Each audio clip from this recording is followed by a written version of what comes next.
I'm going to call the June meeting of the Zoning Board of Appeals to order. Welcome everybody to the meeting. The board members sitting tonight to hear the cases is member Stephen Lianis, member Monique Screenberry, Fire Chief Brian Nardelli, member James Sweeney, and myself, the chair, Kenneth Galligan.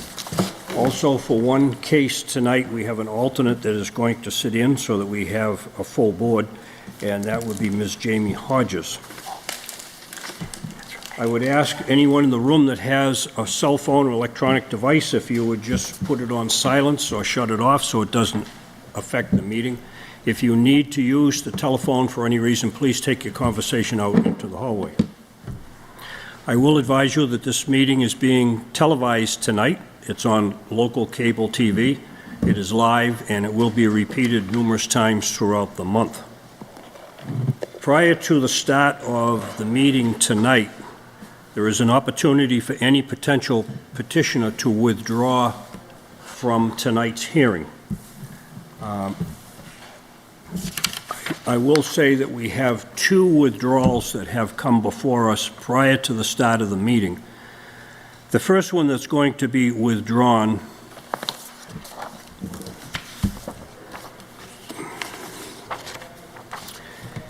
is case number 2426, the petition of Patrick O'Brien, in care of Philip Nezarella Jr., 1063 North Main Street, for a variance seeking relief from Section 2725 and 2729 to construct 6 single-family structures in an R1C zone located at 1003 Crescent Street. That case has been withdrawn and it will not be heard tonight.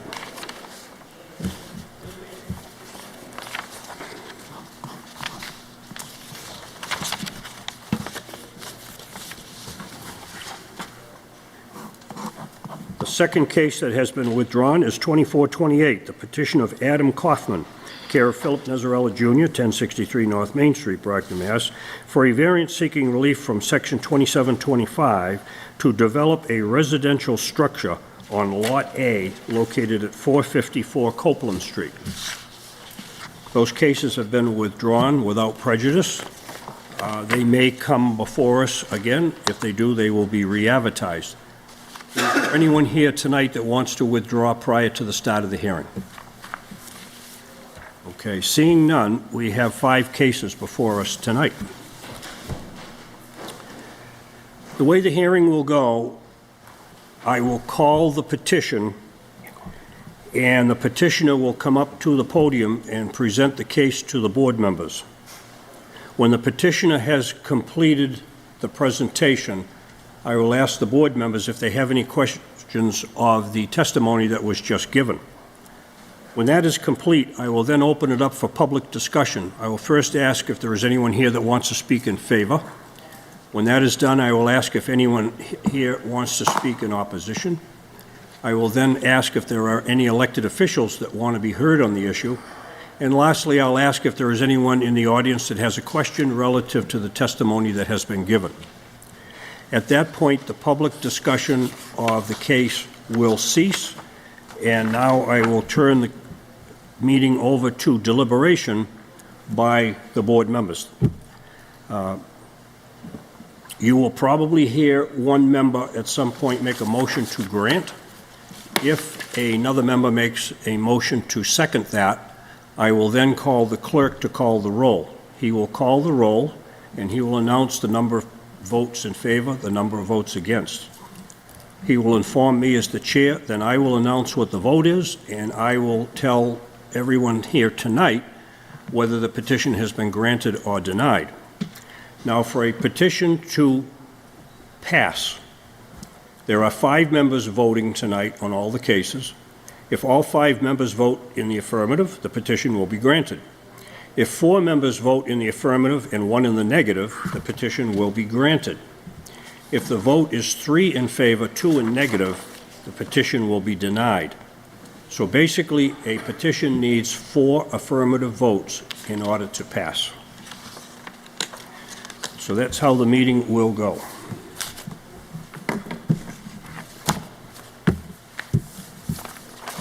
Board members, you all set? Yes. Okay. The first case before us tonight is 2423, the petition of Sean Galoran, 35 Torrey Street, Brockton, Mass., seeking relief from Section 2794.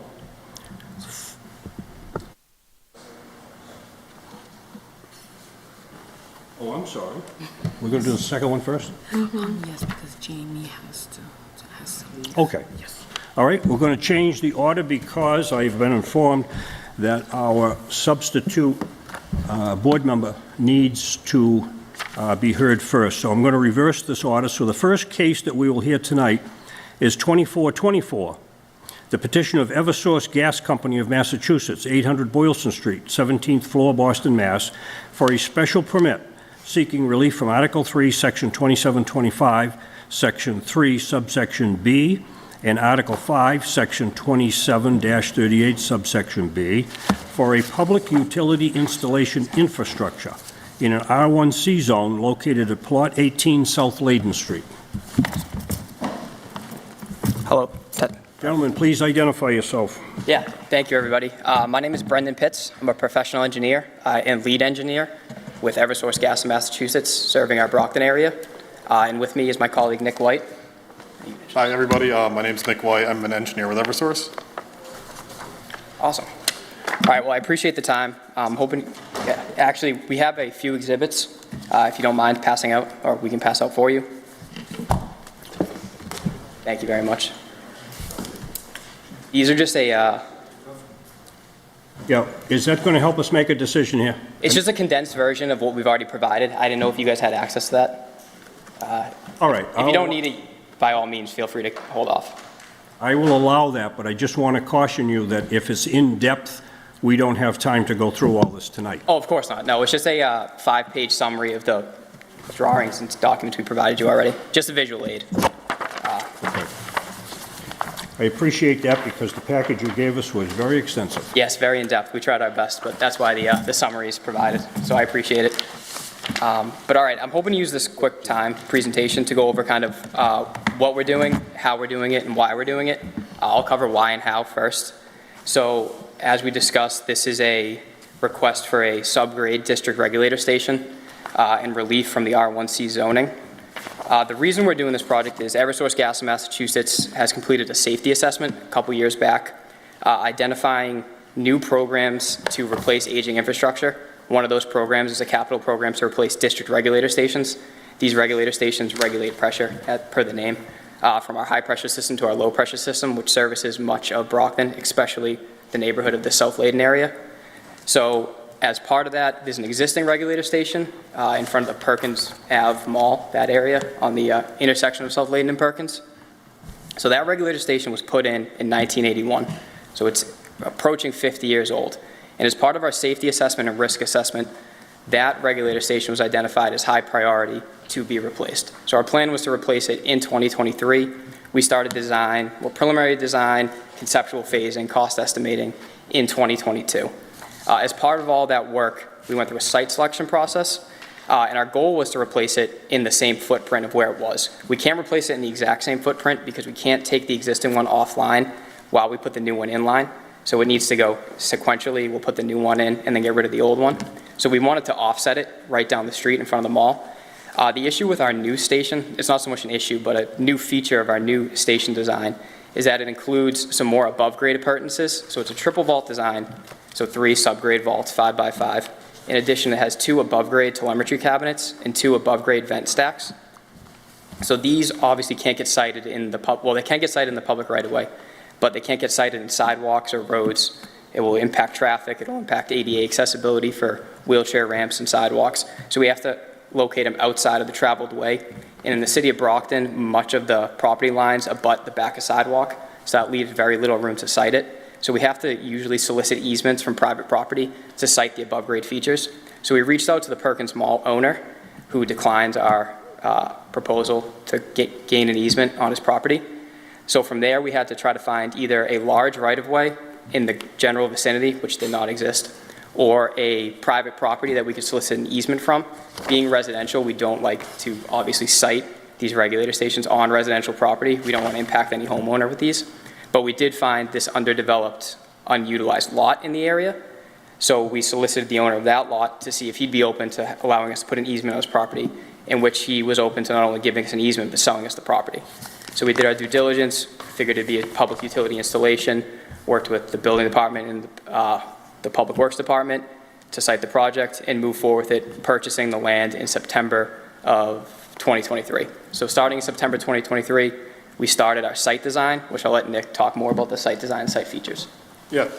Hi, everyone. I'm Nick, like I already mentioned. So I gave everyone a handout with basic site layout. So the existing grade of the lot shouldn't change. So in terms of water drainage and runoff, there shouldn't be any major issues or changes. We're proposing a processed gravel driveway large enough to park a service utility van on. We're also proposing to loam and seed the remainder of the lot and also put up an 8-foot white vinyl fence around 3 sides of the lot, complying with city setbacks from the road. So I believe it's 10 feet. We're also open to planting any shrubbery, trees, or other requests from the abutters. We already plan on putting shrubbery in. And we will also be maintaining this and landscaping it throughout the years as years come. So we won't just plant it and leave it. We will be taking care of it. In the last page of the packet I gave you has an example photo of one that is in Springfield. It's in a public right-of-way in an island, but it gives you a pretty good idea of the subgrade vaults and what you'll actually see on the property. And also, we are adding the driveway because we'll be on site once or twice a month to maintenance and just inspect the vaults and make sure we can park off-road and not have to deal with backing into the road or parking on the street. So yeah, greatly appreciate the time. Happy to answer any questions, field any concerns, comments, hopefully. Mr. Chair, if I may. Yes, go right ahead. So, there's no doubt I see the necessity with this. I guess my question to you guys is, what is the impact if I live on that street? How do you go about giving notice? What's life going to be like during and after? So if you can take us through that process. Yeah, happy to outline that. So the process construction-wise, assuming we're granted permission to proceed, day one would be about a week of excavating. So there'd be an excavator and a dump truck on site. They would dig the vault access. So it would be like a 20 by 30 foot, 5 foot deep hole on the site. So that'll be heavy machinery for about a week. Then we will bring a small drivable crane on site and drop in the 3 vaults. They're prefabricated on a skid, so we just drop them in via crane. That greatly reduces construction time because all our welding doesn't need to get done on site. From there, it's a lot of wiring, hand tubing of small piping, controls, lines, items like that for about 2 to 3 weeks. So that'll be hand equipment. You'll have a crew of about 3 to 4 contractors on site, contractor personnel people. And then at the end, we have to backfill, site restoration, reduce the driveway. So we're expecting about 4 to 6 weeks of construction, with the first week or 2 and the last week being heavy machinery, heavy construction activity. And then from there on out, the operation of the regulator station, it is mechanical. So the station works by itself. It works mechanically. It also has electric telecommunication visibility, so it can be controlled from a SCADA room. But as far as on-site personnel, maybe once a month they have to do routine inspections of the station, which they're already doing up the street, I don't know, 1,000 feet. So yeah, once a month a service technician will be out there checking the regulators, making sure everything's clean, cleaning out the vault. And then annually they do an additional annual inspection. So maybe in the course of 10 to 15 times a year, there'll be a service technician with a service van on site. Okay, and how much notice are you giving the residents? Are you putting a letter out, or what are you doing? So previously, as far as I'm aware, we aren't doing anything because these stations are within, as far as operations go, are within the public right-of-way. So we're technically not disturbing any residents. There's no noise generated. There's no activities. It's just a service technician parking his van on the side of the road, coning off his work area, opening up the vault, and inspecting it. As far as construction goes, now being with all the resident notifications we've given, we'll also give another resident notification. Okay, that's what I was... Oh, yeah. As far as construction goes, definitely. We also do a pre-construction kickoff meeting with Eversource, our contractor, all the internal stakeholders, which we'd be happy to invite residents to as well. And that would be at least 1 week prior to any activities on site. Okay, thank you. Yeah, of course. Real quick, can you give me the dimensions of the hole again you're digging?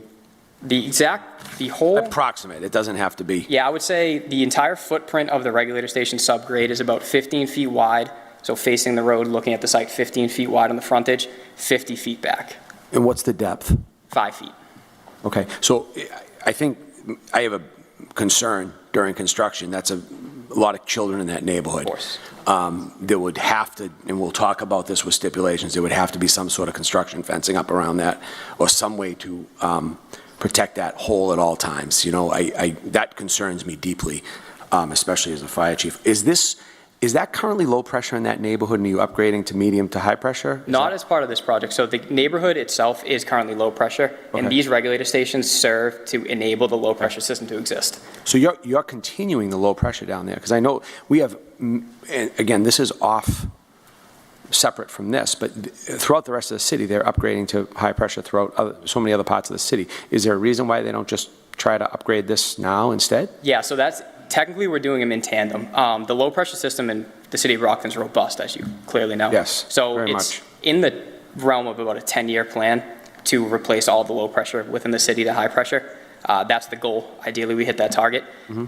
But based on the risk assessment and how crucial and critical this infrastructure is, Eversource's opinion is that this can't wait 10 years. Gotcha. So this will be a stopgap for or not a stopgap, that's incorrect, but No, but you make a valid point with that. It's to protect until maybe this one gets done on year 9. correct, say. exactly. Gotcha, understood. Appreciate All right. Thank you, appreciate that.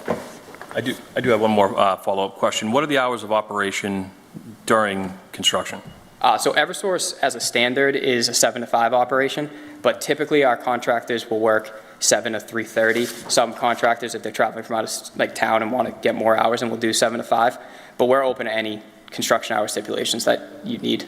Okay, so it wouldn't extend past 5 o'clock, the street would course. quiet down? Absolutely not. And it would not extend into the weekends, Yeah, definitely not. Monday through Friday? Yeah, the only time we permit Saturday work is if we get approval from the town, and I don't anticipate even seeking it for this project. Understood, okay.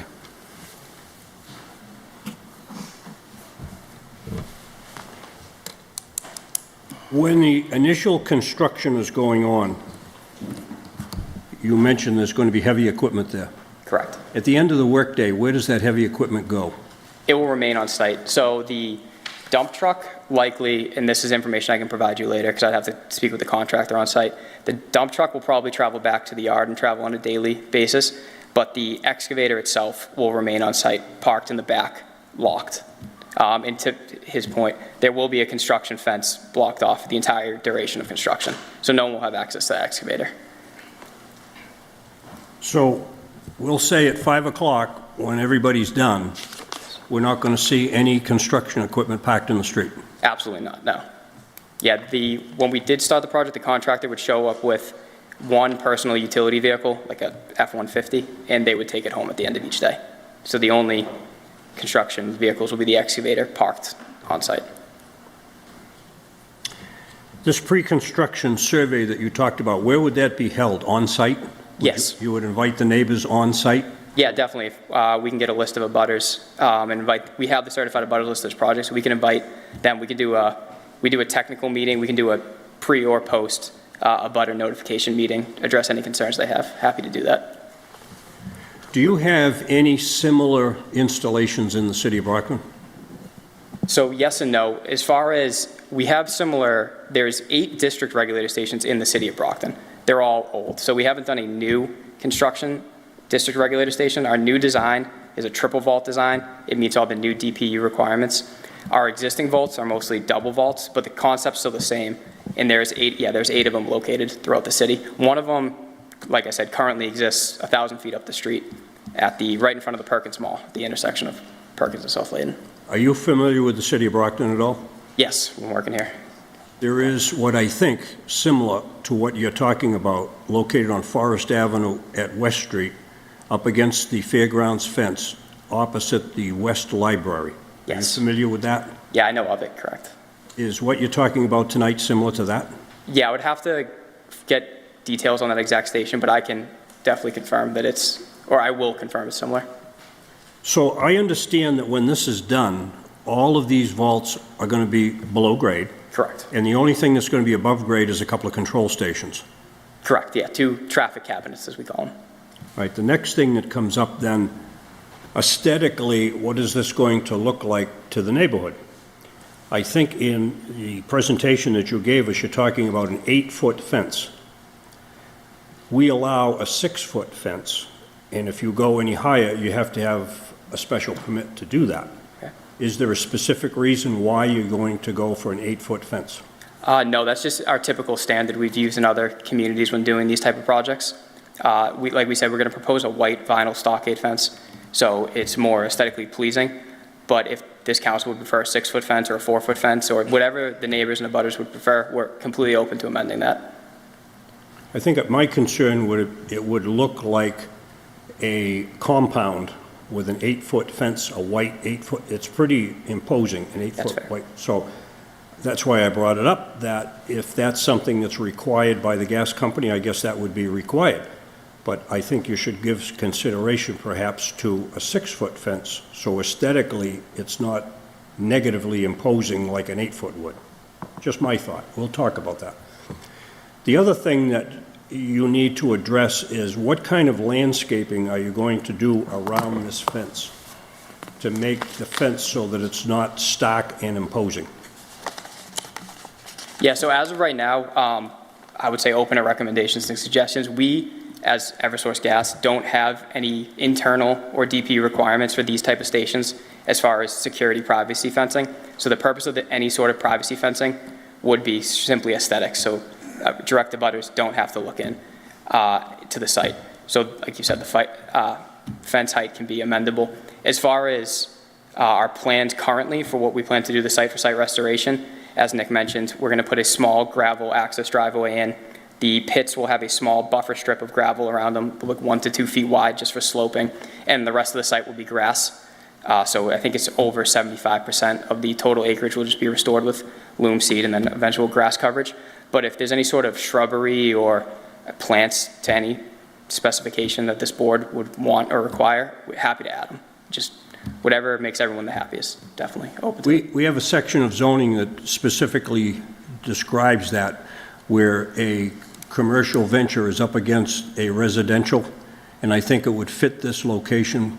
And basically what it says is shrubbery, deciduous trees, the height, start-out height is 6 feet. So if you plant a shrub, we don't expect to see something 12 inches tall and wait 15 years for it to grow. Very fair. You're proposing to put this in a residential neighborhood, and I think it's imperative to you and to us to make it look like it belongs in that neighborhood, and it's not going to be detrimental to the neighborhood. So my concern is, other questions came up, a fence all around it.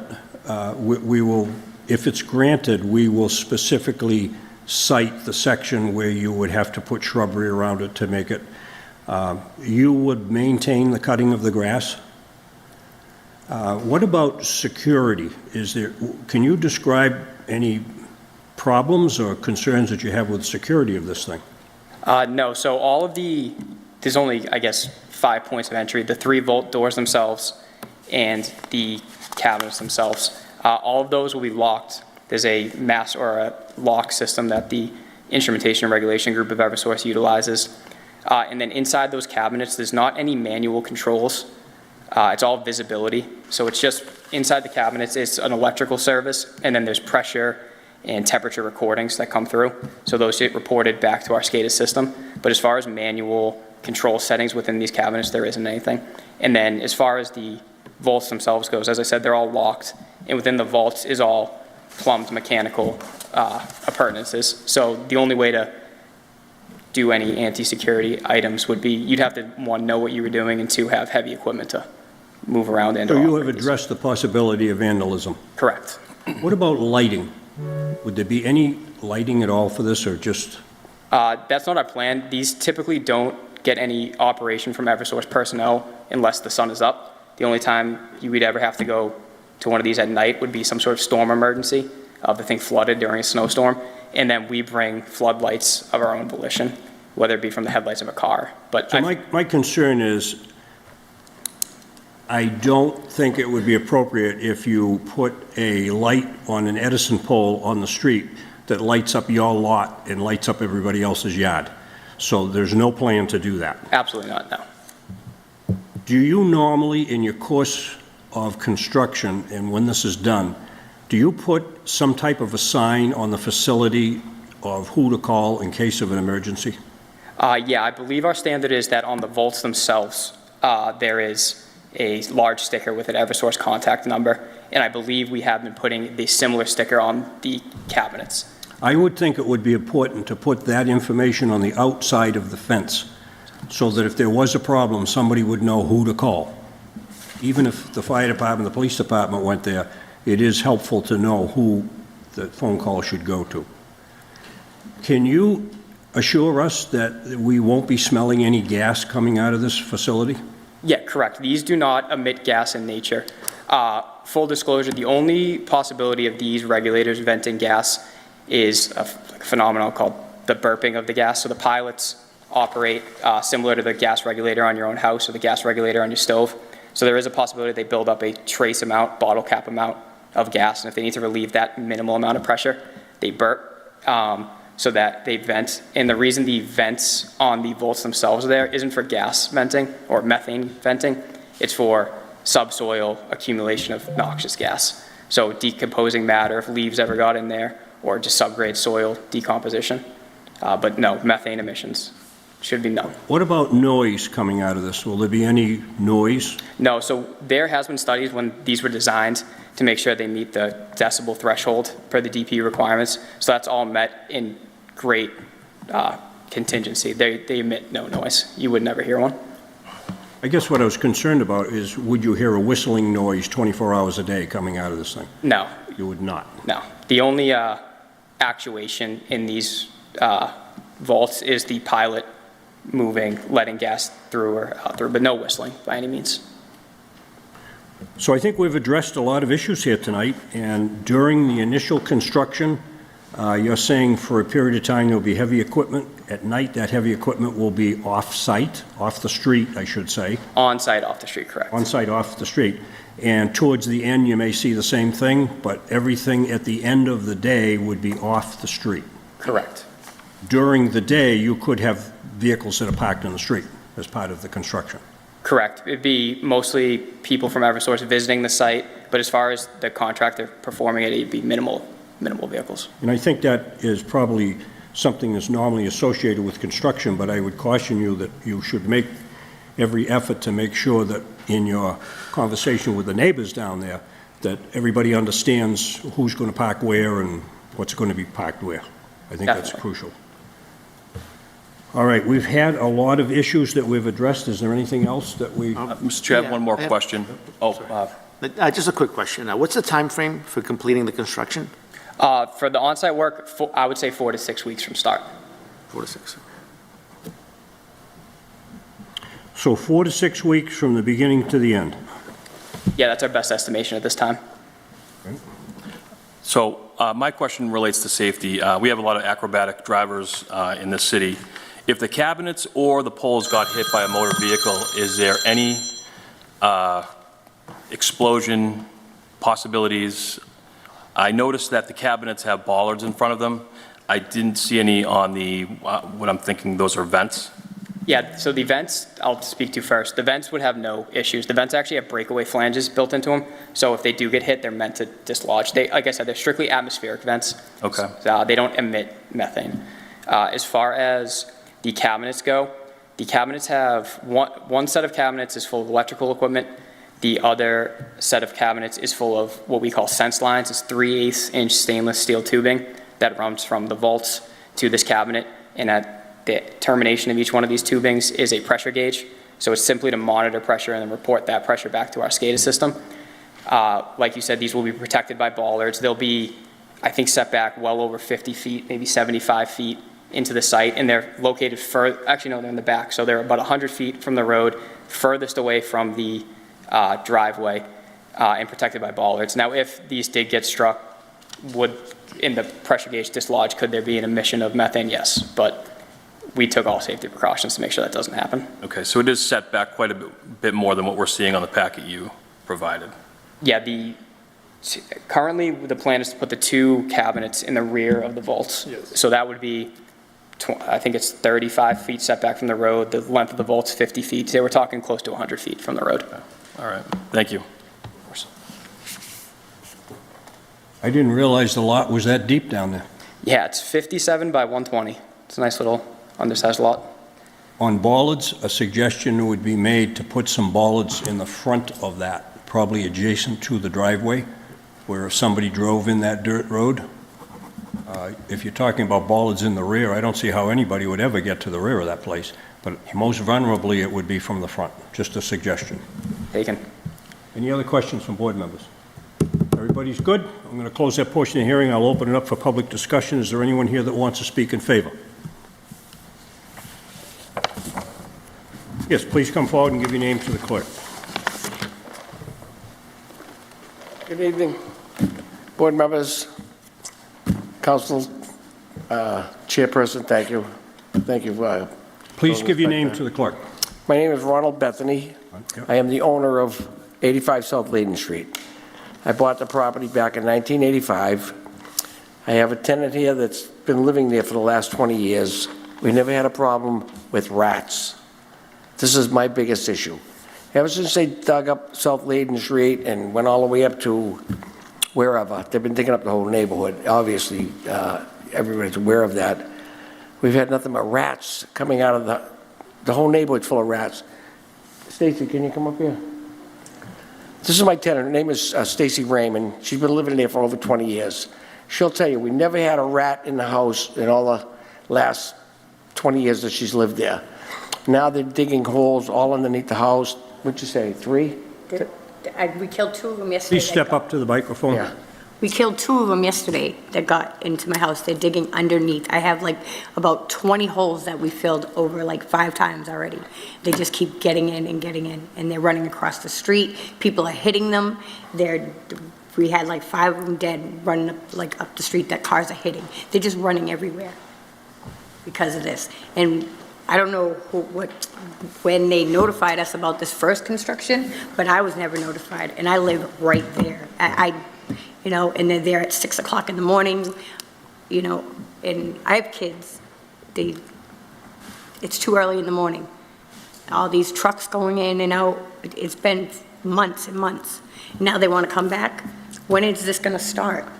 Like, this is summertime. My kids are not going to be up at 6, 7 o'clock in the morning during the summertime. You know what I mean? They get up for school. I'm not going to make them get up so early in the morning. I had to move my car for 3 weeks. I had to move out my driveway at 6 o'clock in the morning for them to do this construction all the way up the street every morning. Mm-hmm. And I go to work at 11, so I'm not up at 6 o'clock. You know what I mean? Right. So I don't know, but it needs to be done fast and get over it. That's good. I think we heard tonight they said 4 to 6 weeks, so there's a So- beginning and an end. Right. So, Mr. Chairman, I don't have any objection. Let them build their thing, their construction. The 6-foot fence would be great if they could put a nice fence around it and put the greenery in like we always recommended for the city of Brockton. I think, I tried to buy the lot. I talked to the guy that owned it in Pembroke, and he wanted $80,000. I offered him $50,000. He says, no, I want $80,000, plus he owed back taxes on it, because I would have just extended my property, and they could have had a swimming pool in the yard, but they didn't. He didn't want a part. So Let's stick to gas. yeah, Eversource came along and they bought the property, which is fine. I mean, I didn't want more tax money anyway. I already own 3 properties, and let them do what they got to do. But if they can help us with the rat problem, that's the biggest issue I have. All right, very good. So what I've been doing is putting wire mesh into the holes, cementing it, and the son of a guns are digging a hole right beside that one. So you can't win, and you can't, I don't want to put poison, I don't want them to die in the house. So maybe Eversource can come up with a solution for me. Other than that, thank you very much. Very good, thank you. Yeah, thank you for all you do. Thank you. Thank you. I'm going to bring up a question, since that has come up, relative to what they're calling the rats. Do you have a program where you bring somebody in that takes care of that while you're doing construction? Do I know of a program? No. But can that program be established? Yes. I imagine, to speak to that rat problem, is that is more associated with the ongoing linear construction on the road. When we do open trenching in old roads, we disturb the road we vibrate the road. A lot of these rats live in sewers and drains. I live in Quincy. It happens in my neighborhood all the time when the construction companies come in. So I imagine that's what's causing that. Less so what's happening on this site, because I didn't see any relevance of rats when we were doing any of the work originally. So All right, I just want to cut to the chase. Yeah, but yes, we can provide some sort If of... there is a problem that develops during this construction, you're willing to bring a company in that will address that issue? Correct, and I will also speak with the group doing the linear construction about the same issue. Very good, thank you. Is there anyone else that wants to speak in favor? Seeing none, I'm going to close that portion of the hearing. Is there anyone who wants to speak in opposition? Yep, please come forward and give your name to the clerk. Good evening. I'm sorry, I'm scared. I don't like speaking publicly. But I'm Imani Thomas, and I own the house. John Colio sold Eversource the land that was attached to my home. What number at South Leyden are you? 95 South Leyden Street. I believe the building commissioner right here. I've been emailing the mayor's office. I've been emailing the building commissioner. Eversource started digging in the land adjacent to my home. And when I say adjacent, I'm talking 20 feet. My whole house has been vibrating for over 6 months. Are you the house on the corner of Coral? Yeah, I'm on the house of South Leyden and Coral. Got it. I'm sure that you've seen my emails with detailed pictures. There are 4 to 5 5-ton cats and excavators parked on the lot. Imagine being 20 feet away from that. So I work in investment real estate. I have to be on camera because the properties that I manage are out of state. And I can't even conduct a meeting. There has been no communication at all. I finally contacted, I think I sent letters to the governor of Massachusetts, the mayor's office, the building commissioner. Finally, they put a violation notice and stopped the project, because what they're not telling you is that they dug the entire length of my home. They dug a huge hole. They took down 50, 100-foot trees that have been there, oak trees wider than me, that have been there for years. They've disturbed our community. They don't care. They blocked me in, no notice, blocked my driveway. I've emailed Eversource. My house is covered in soot. I've asked them, we tried to address the rat problem, and I got a notice back from Eversource actually saying that if I agree to talk to them, when the construction's done, they'll think about power washing my home. They'll think about my sidewalk that's destroyed. We'll discuss how they've destroyed my driveway. Now, does that sound neighborly? No, it doesn't. I can't even explain to you the loss of income. There's no fence right now. My children literally, they left the head of the cat in front of my driveway for a whole weekend. Never even said, hey, I'll be back. Nothing. Nothing. I don't understand how they even got a permit to start digging if this hasn't been voted on. Because they've already prepped the land, like if they've already got the permission that this is 100%, it's a go. So why is this meeting happening if they've already started digging and prepping it as if it's a go? I don't understand. Because I'm highly upset. I wish that Eversource would think about us. We pay taxes. I pay my water bill. I do everything a good citizen should do. Why should I allow them to come in and dictate what happens on my day-to-day life. I have a right to enjoy quiet enjoyment. My house should not be vibrating. I should not have to seal up my basement and pay an exterminator weekly so I don't have to see rats running around my home. I never had rats. I don't have everything that I'm experiencing. I just don't understand. If they're doing it now, what will they do once they get the permit to go and put the station in? Not to mention the gas leak that happened in January, and they tell you how safe this is.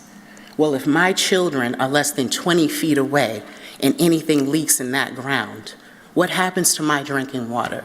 What happens to my children? They already started this construction project. They never thought about my 8- and 9-year-old little girls who want to play in the yard. The city of Brockton has the pictures. It's not safe. No one has even said sorry to me. The building commissioner of Brockton has not emailed me back asking me how am I doing? Nothing. I'm highly upset. And if they're doing it to us now, imagine if you guys give them the go. They're not coming to cut down those trees. They're not coming to mow the lawn. And a white fence, honestly, is ugly. They could at least put up a wood fence. Maybe even a metal fence. I don't know. But I know I don't feel safe. My children aren't safe. I've been disrespected in my home. I paid good money. I come from North Carolina. I was born in North Carolina. I moved to Roxbury, Massachusetts, back in the 80s. Gentrification happened in my neighborhood. We had to move to Dorchester. I grew up in Dorchester. I finally saved enough money working at MIT to afford a home in Brockton. I couldn't afford a home anywhere else. I saved $52,000 to buy that house. That's all I have. And I'm living miserably in a home that I work hard to pay for. I'm married, I have 2 children, I go to church, I pay my taxes. I'm an American. I do not want this. I asked John Colio, he came back to me and he said, Eversource offered me $90,000. Imani, if you give me $100,000, you can have the home. All right, let's just stick to problems relative to this site as it affects you. So think I want to we've heard your understand concerns. if Marcus Colio couldn't build on the land. I talked him down to 305 when I purchased my home. He wanted 350. He said, I'll give you the home for 305, but you can't have the lot. I bought the house in 2018. Every single year, he tries to get a permit through the same zoning board you deny him for building on the home. So why is it okay for 4 or 5-ton excavators to be parked on that same land you denied him he couldn't build on? How was it wasn't stable for a home, but it's stable for those heavy machinery? Mind you, what is that doing to my home, to the foundation of my home? I've submitted receipts to Eversource's online program, asking them to power wash my home, asking them, to reimburse me for the power washing, reimburse me for the pest control, reimburse me for the landscaping. No notice. They did say before this zoning meeting, we can discuss it after all the work is done, if we can talk to you about the zoning meeting and how safe it would be. Very good. I don't feel good about it, and I'm asking you all to think about that. I'm voting no, and I'm asking you to vote no because of what they've done. How can you start a project you didn't even have a permit to do? They should have never started digging. Thank you very much. Is there anyone else that wants to speak in opposition? Yep, please come forward. Hello, everyone. My name is Latasha Myers. I live at 88 South Layden Street, directly across from the lot. I think I'm unopposed because I just have a few questions. Is it okay to ask the gentleman the questions that I have, sir? No, you just want to give your statement to us. Okay. So I guess my biggest concern is what kind of EMFs will this location give off, because it's a residential street. So if it's electric and gas, I'm sure it's going to give off some type of electric magnetic pulse to everyone in there. Also, there's a weight limit capacity sign at the end of the street, and what this woman said is very true. When they're doing and running up and down the street with this machinery, the whole house is shaking. I now remodeled the basement of 88 South Layden Street, and we can literally see the walls cracking. The house is vibrating every single time they're moving the machinery up and down the street. There's also a slight hill on on South Layden Street, so when they're coming down, it's hitting the ground and it's making all the houses shake. We have pest control, we have pest problems, mice. I also have 2 dogs. Sometimes they can go right out into the street. I have a big, huge fear that my dog might just run out of the house and all of a sudden get hit by one of these machineries that is on the street. So not to say a car can't do that, but it's more, for me, it makes me more nervous for my dog to have to be around this. Also, I have a lot of nieces and nephews that come over my house. It's just not a good look. The whole street is residential. I don't understand why they can't use any other facility further down Perkins Ave to install this infrastructure. I just don't think it's safe, given Eversource history a few years ago with all the gas explosions in Chelsea. I don't think this is going to be a good fit for our community. I don't see them or anybody else having an infrastructure directly in front of their home. So why would you put this on a street that's just full of houses and children and pets and people who work day to day? And you're getting up 6 o'clock, 5:30 in the morning when the machine is coming down. I have to be at work at 8, but I really treasure my sleep. I work 3 jobs. I don't want to be disturbed until 7 o'clock or 6:45. But with the machine bouncing the house and the walls are thin, I can hear every single thing, and it's kind of frustrating because the taxes in Brockton went up on property, so we're paying more taxes, but yet they've already came and digged very, very deeply into the ground, barely had any fence up. Anybody can jump the little fence that they put up. Accidents are happening all over the city every single day. I just don't think this will be a good fit for our community. Thank you very much. Is there anyone else that wants to speak in opposition?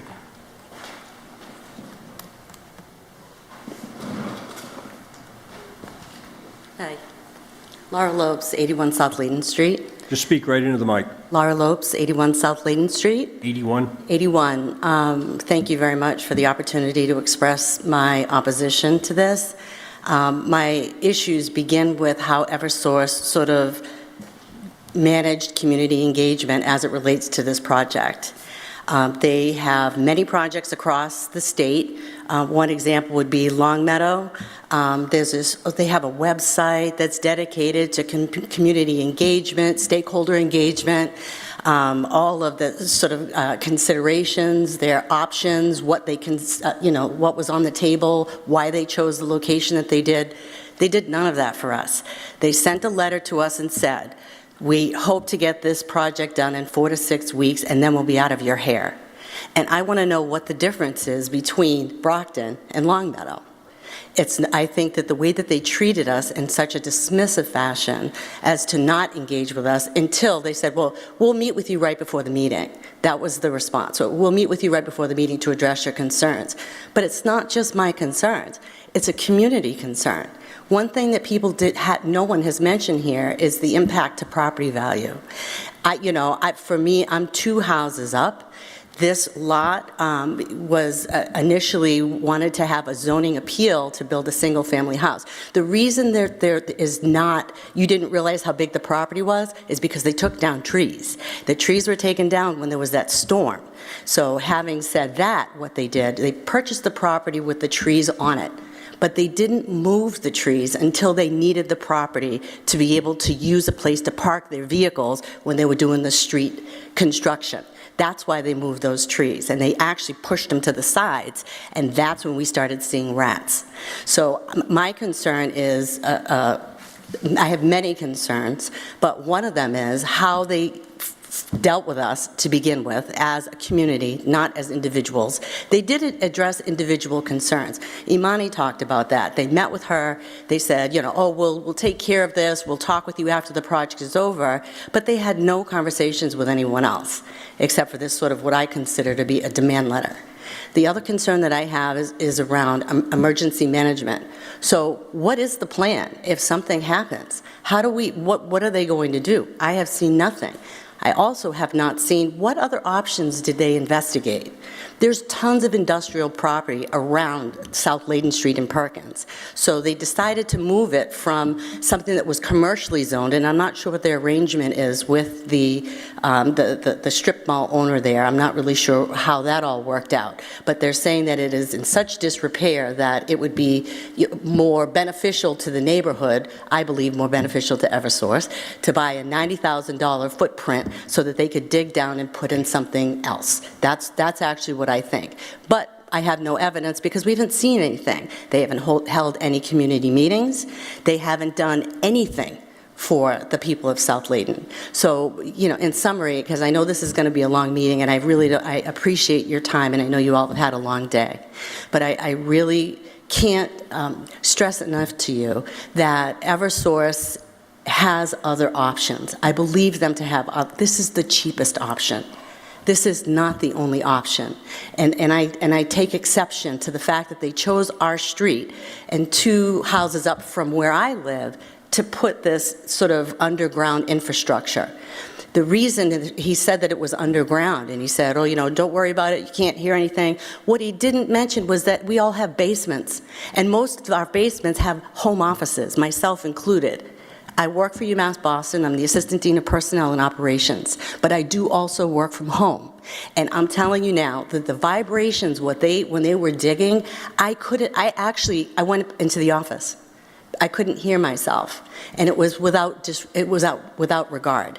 And what I believe, without zoning, which is the reason that they're here in front of you now, is because they didn't go through the process that they were supposed to go through, that I just described, addressing all these issues, in addition to environmental considerations.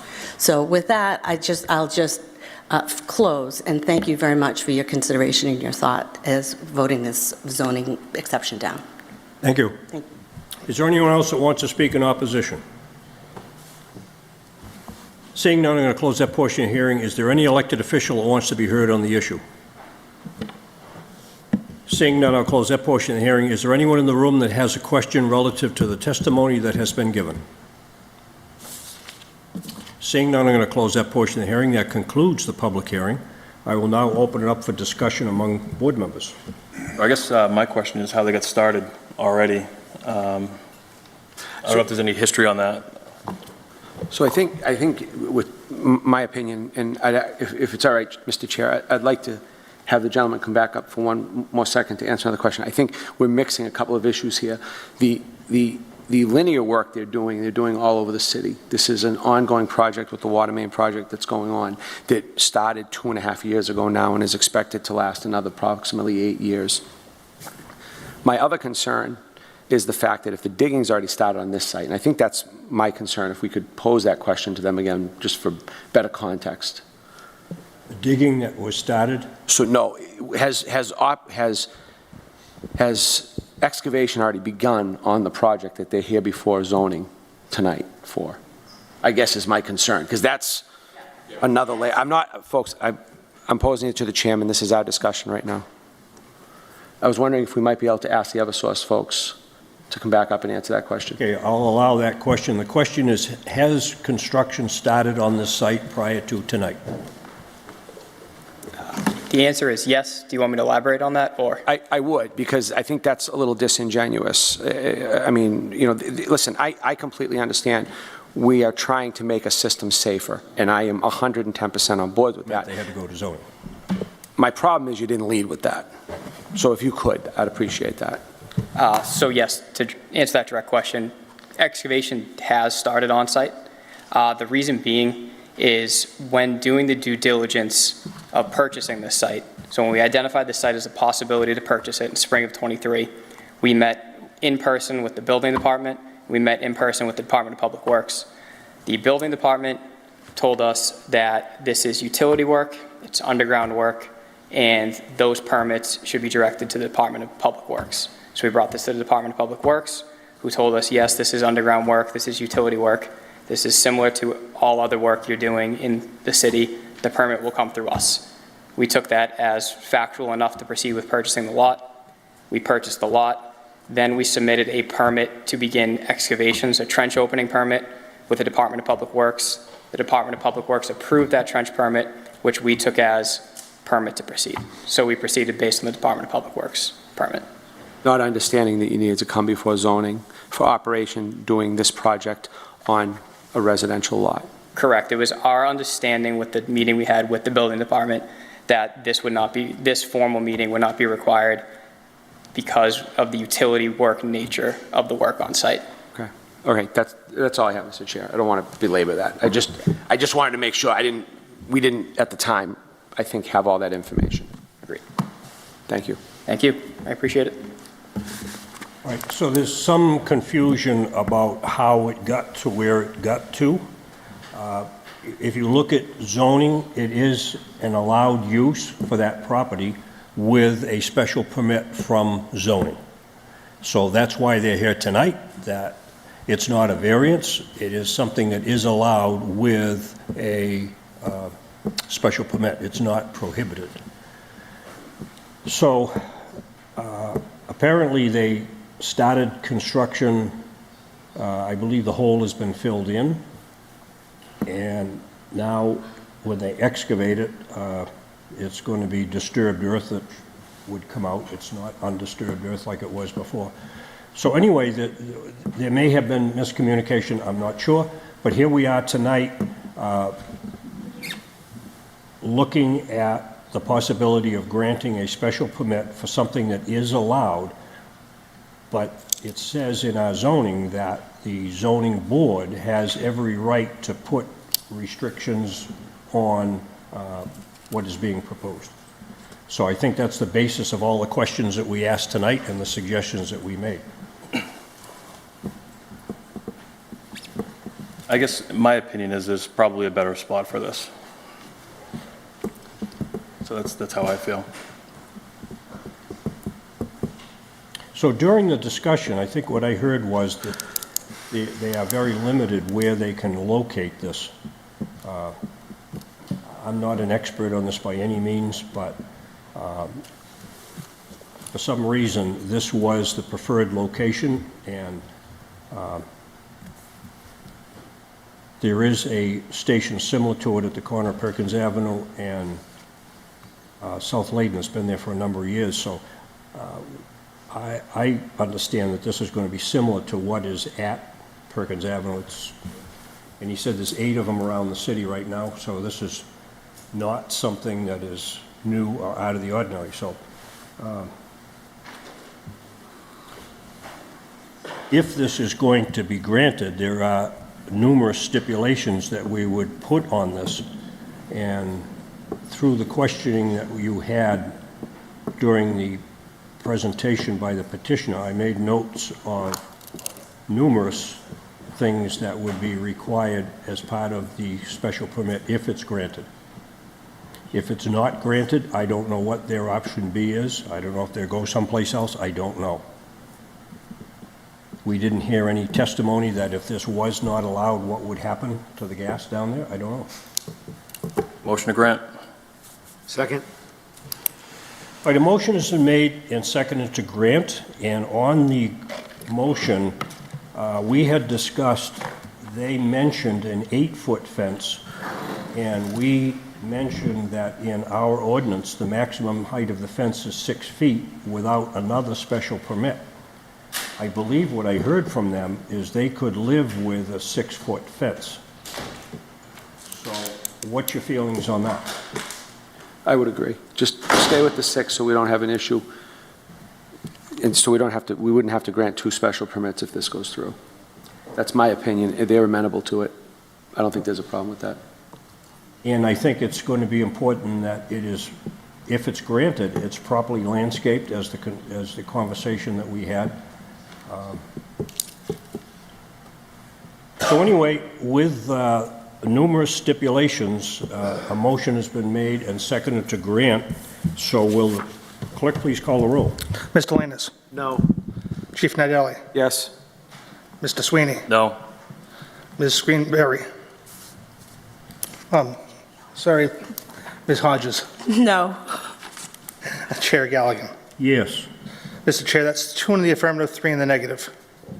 The vote is 2 in the affirmative, 3 in the negative. The petition is denied.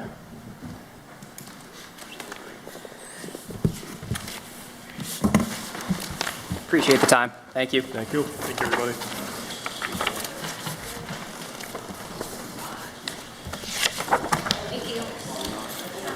This pisses me off. I'm not.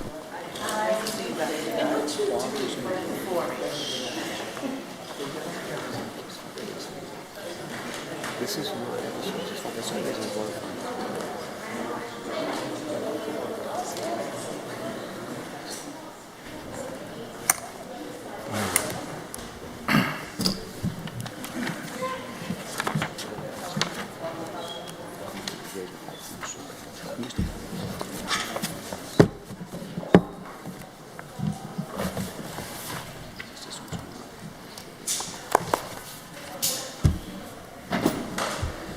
Okay, we need our board member back. Here she comes. She is. The door's locked. Oh, is it? Yeah. Oh, that's why. The door's locked. There's a reason for that, but we can leave it ajar. You want to fix that so nobody gets locked out? That's why I left We'll just leave it like that for the moment. If it closes, we'll open. Okay, so we're all set? All right. All right, the next petition is 2423, the petition of Sean Galloran, 35 Torrey Street, Brockton, Mass., seeking relief from Section 2794 for a variance to build an addition extending kitchen and bedroom in an R1C zone located at 97 Algonquin Street. Good evening. We're looking to extend... Please identify yourself to the clerk. My name's Sean Jalorn. I'm a contractor for Marco and Christian Almeida. We're looking to extend the property line. The setback is 15, and we're looking to set it back to 12, or actually 11, sorry, for their kitchen. Their family's getting bigger. Some of the kids coming home from school, they're looking to make the kitchen bigger and a master bedroom on the back side of it and the master bath. We were granted a permit and everything. I have the permit in front of me, and then one of the building inspectors came out to do the footing inspection and had to stop because now we had to go through zoning. And now that we have everything together, I have some letters from the abutters having no problem with doing all the addition to it, and just hoping to get everything situated and all set. And if everything's all set with everything, go forward, and they can have enough for their family.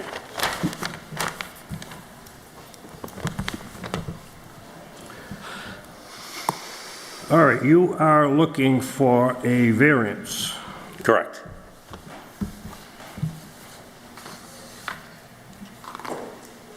You are citing 2794.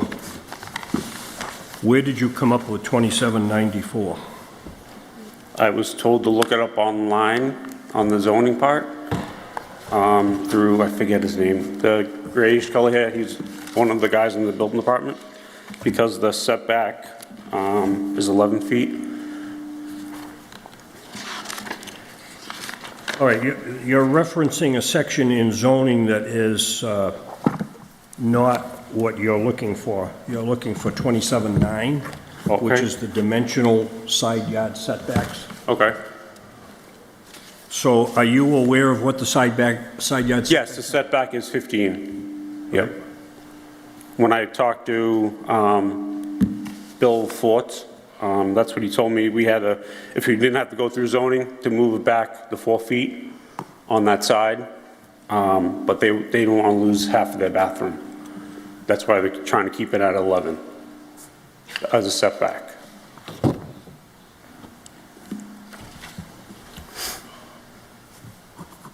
All right, so under the variance, you know there are certain things that are required for a variance. Yep. Hardships. Can you explain to the board what your hardships are at this location? My hardships are just, originally we thought on the building code book on a non-conforming lot, it was 6 feet It's what it says in the book, but now that it's a new proposed addition, it is supposed to be 15. So they were proposed as a full set of drawings, and that's what they wanted. And then we were granted the permit, and I didn't know that we had to go through zoning. So the footings actually dug. When Armin came out to do the footing inspection, that's when he asked me for all my as-bills. And then that was back in last month, when everything was stopped. And now there's a fence around the yard and everything, pretty much a 20 by 50 foot hole in the backyard. They're just trying to get everything get it going, and to do, just to be able to allow us to get us 11-foot setback on that one corner, on the back corner of the addition, so they can have enough. Their biggest thing is the families, some of the kids are coming home, and they need a bigger house. Can you describe to the board what you intend to do in this addition? So on the, do you guys have a set of plans? I have Yes. one set with me. There's a set already that's sent into the computer. On one side is a 3-quarter bath. As you walk in through the mudroom, it's just pretty much a porch. And then you walk into the bedroom, walk into the bathroom. Part of that's the kitchen. When down the original part of the hallway of the house, you walk into the master bedroom, and then there's a master bath off of that. What is the plan for the basement?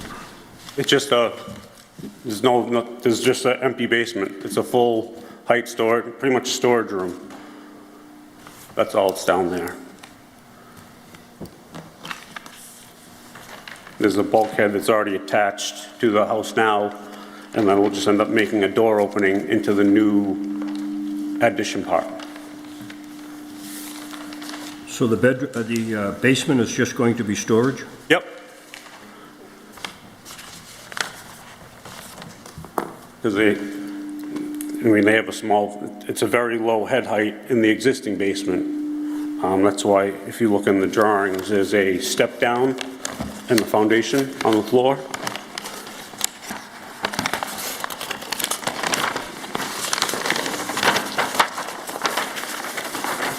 All right, the addition that you are proposing to put on this dwelling, Yep. on the north side of the house, it shows that it's 15.8 feet. That is in line with the current foundation of the current house. Correct, yes. That is going to require a special permit because it is in conformance with the foundation that already exists. Okay.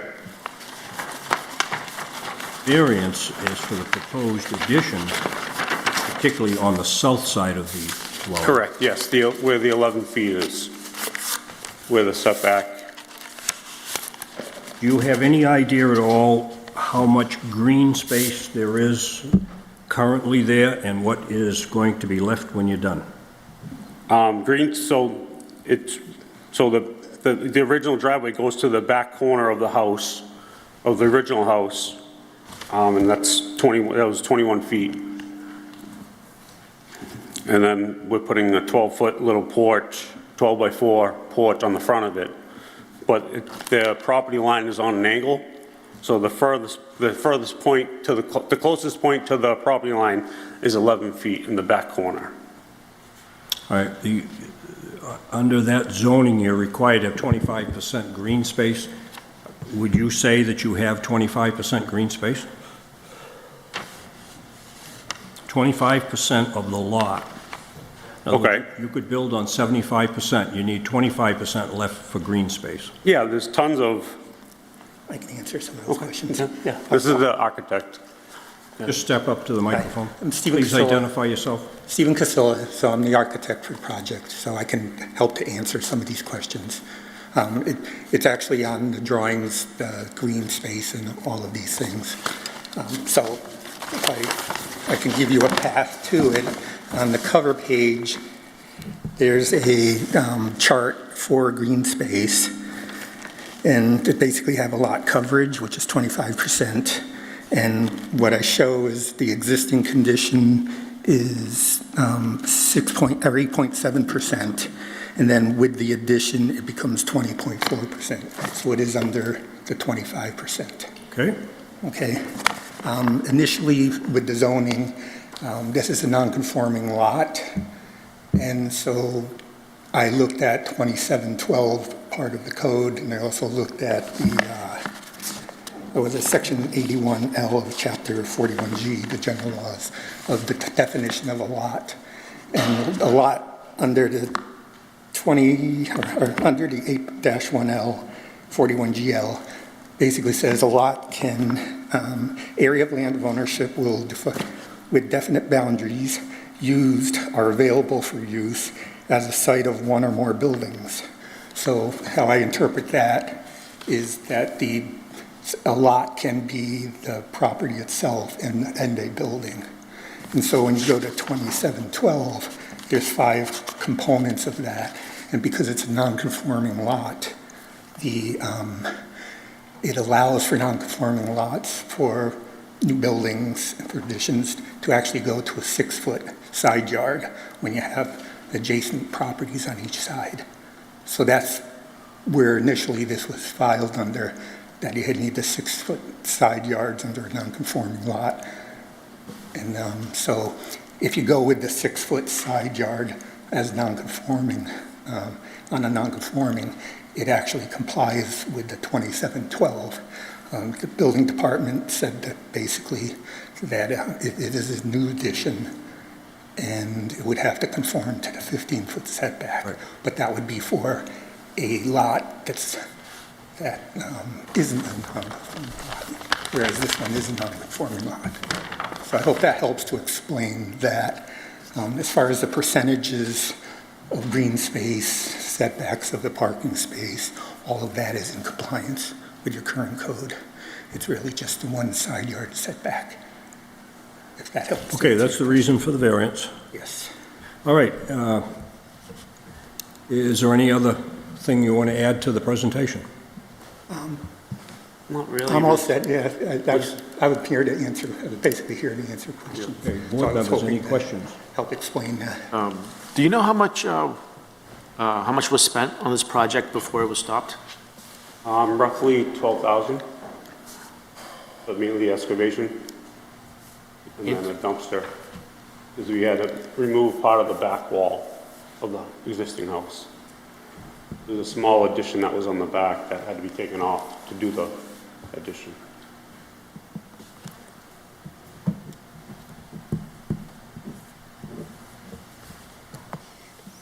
Board members, you all set? Everybody's good? Close that portion of the hearing. Is there anyone here that wants to speak in favor? You do have the letters. Yeah. Okay. I have a letter. Yep, I have some other letters too also from, I know I said it to Monica also, that one person sent an email, and then I have 3 letters also from other abutters too. Do we have those? I have one. All right, that's not Main Street. I believe one was an email, and then there was 3 that were All right. So you given want to me give those to the tonight. clerk? You want to give those to the clerk? Yep. Thank you.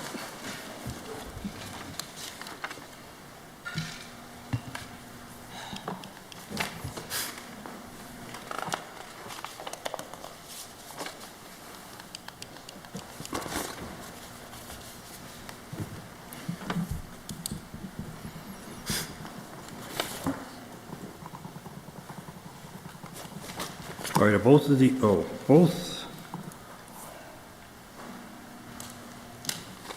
they were 101, I'm sorry.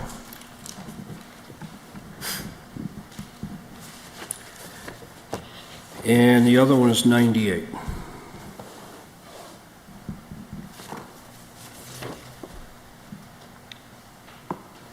All right, so basically, there are 3 letters that have been submitted, all in favor, and I will just paraphrase it, that I'm writing this letter to inform you that I do not have any problem with my neighbor at 97 Algonquin Street to build an addition, extending the kitchen and bedroom in a I1C zone. If you have any additional questions or concerns, please don't hesitate to reach out. The second, that is from 91 Algonquin Street, number 101 Algonquin. The addition will not affect our property, and they're in favor. And the other one is 98 Algonquin Street, and they have no issues with that. So there are 3 neighbors that have submitted letters in favor. And I believe was there an email also? Yes, the one he read. Yes. And I think there was one, So you just submitted 2. We already had one. there's 3 on there. Isn't there yellow paper with a note on it? Oh, I'm sorry, I just, sorry. okay, now I understand it, yeah. They're from 84 Algonquin Street. There you go, now you got it. Sorry. So there are 4 letters in support from 101, 98, and 84. 4 letters. All right. All right. I am at the point where I'm asking, is there anyone here that wants to speak in favor? Seeing none, I'm going to close that portion of the hearing. Is there anyone who wants to speak in opposition? Seeing none, I'm going to close that portion of the hearing. Is there any elected official here that wants to be heard on the issue?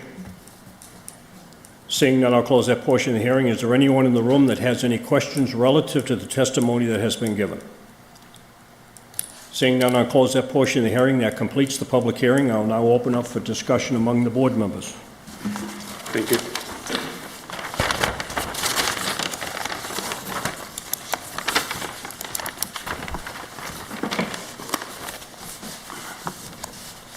Motion to grant.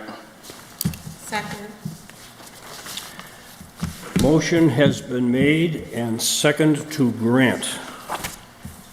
Will the clerk please call the roll? Mr. Lantis. Yes. Chief Nadelli. No. Mr. Sweeney. Yes. Ms. Greenberry. Yes. Chair Galligan. No. Mr. Chair, that's 3 in the affirmative, 2 in the negative. 3 in the affirmative, 2 in the negative. The petition is denied. The petition as presented is denied.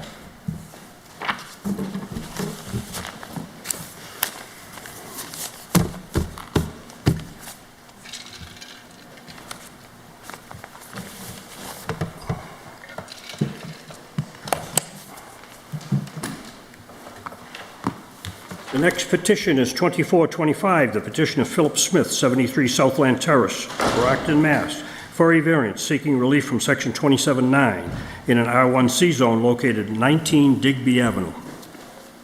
Hello, Phil Smith, general contractor. What is the name again?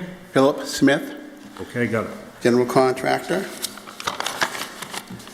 And this is the owner of the property.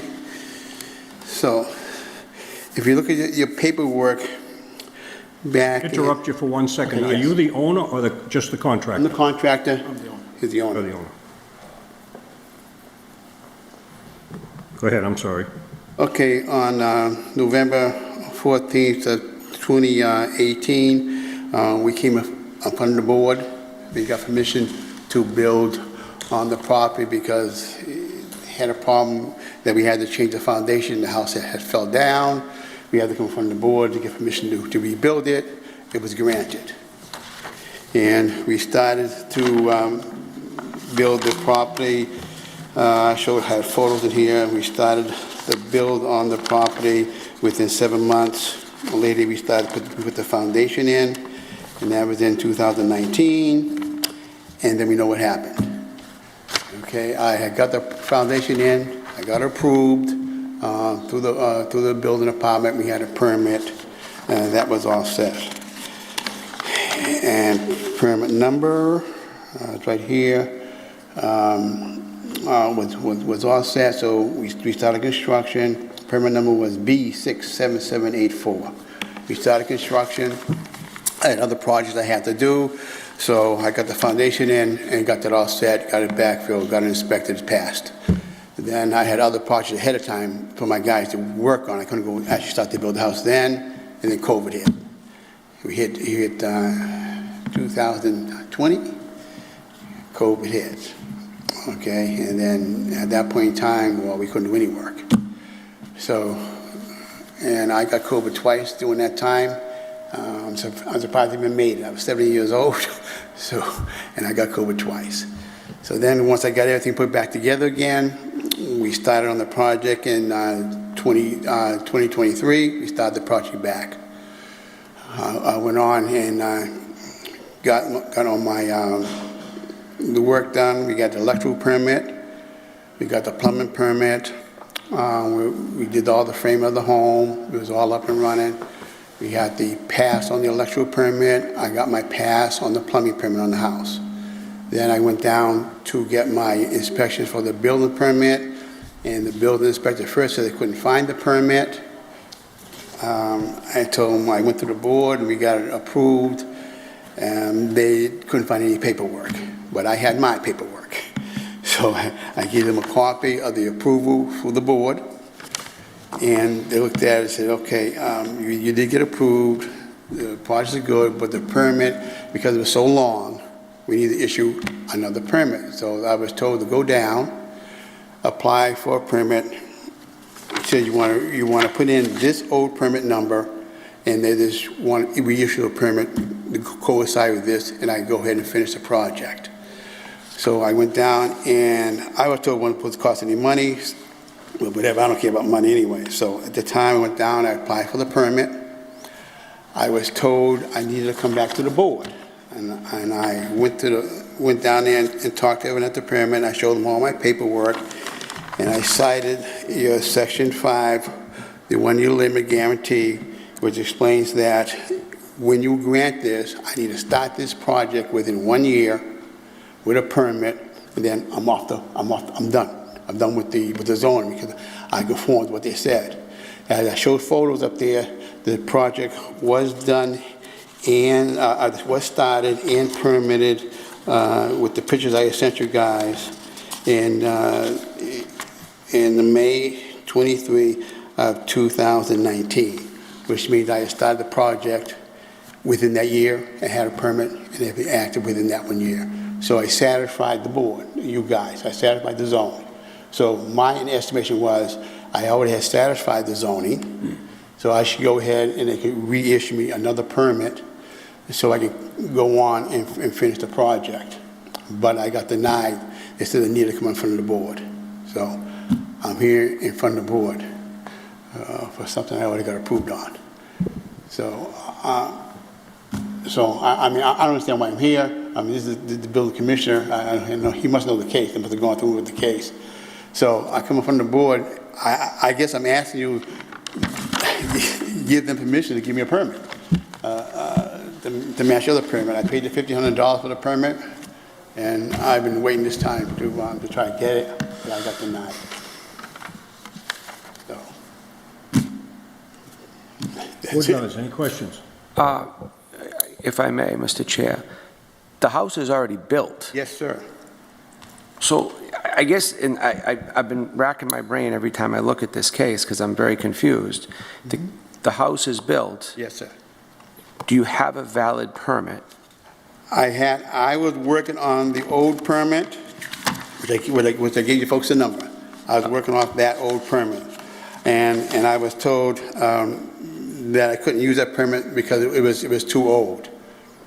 Okay? Did someone tell you to use that permit, though? That's why I guess I'm just a little confused by this. Okay, it's, okay. I had a permit issued, and I'm assuming that the permit was still good. Okay? You know when you assume, you make an ass out of yourself and other people? So I assumed the permit was good. And seeing though that I got a plumbing permit with this permit, and I got an electrical permit with this permit. So I'm assuming, okay, I'm good to go. I got my electrical permit, I got my plumbing permit. And they have to, when you build a house, they got to give a permit off a building permit for the plumbing and electrical. And I got that permit. So okay, I'm good. I got my permits. So now you've built, I'm just trying to follow a timeline here. You've built the house. Yes, sir. And when did you realize you had to come back before us? Not until I called my first building inspection. Then, when they're going to come out, I'll talk to Inspector Mosey. He come out, he says, Phil, I can't find a permit for the job. I said, Mosey, I'm not going to build a house without a permit. And then I gave him all my paperwork here to show that I went through zoning. There should be some information on this house. And then they found this piece of paper here, which I gave to you. It shows that foundation, shows the house, it shows a permit number. So they found that information.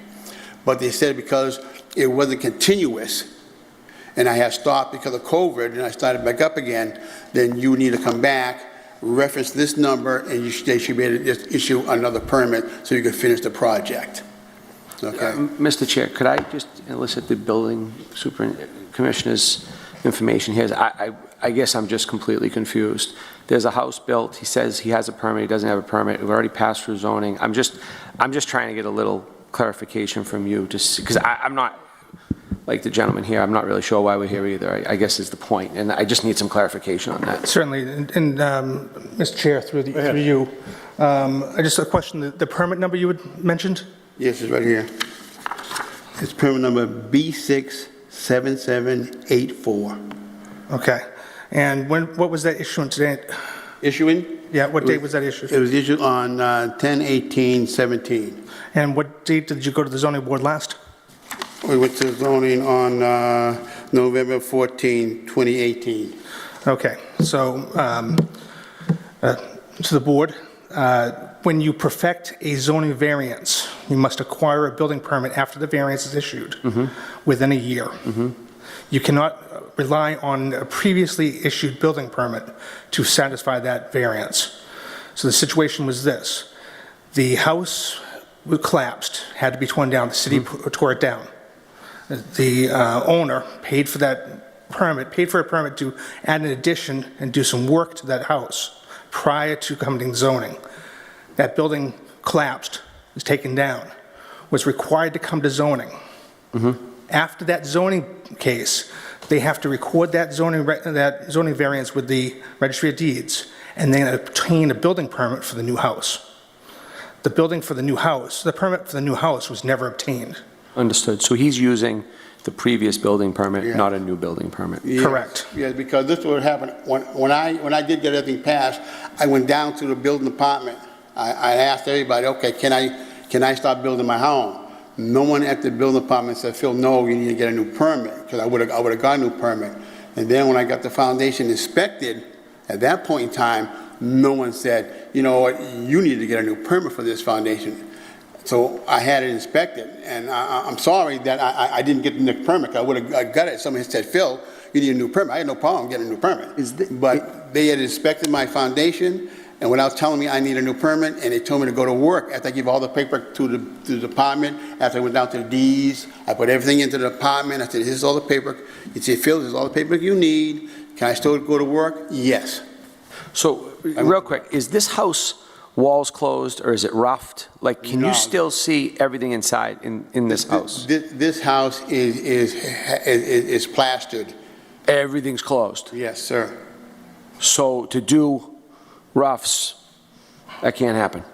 Yeah, well, unless you rip walls out? Yeah, well, I had rough inspections. You did? Oh, yes.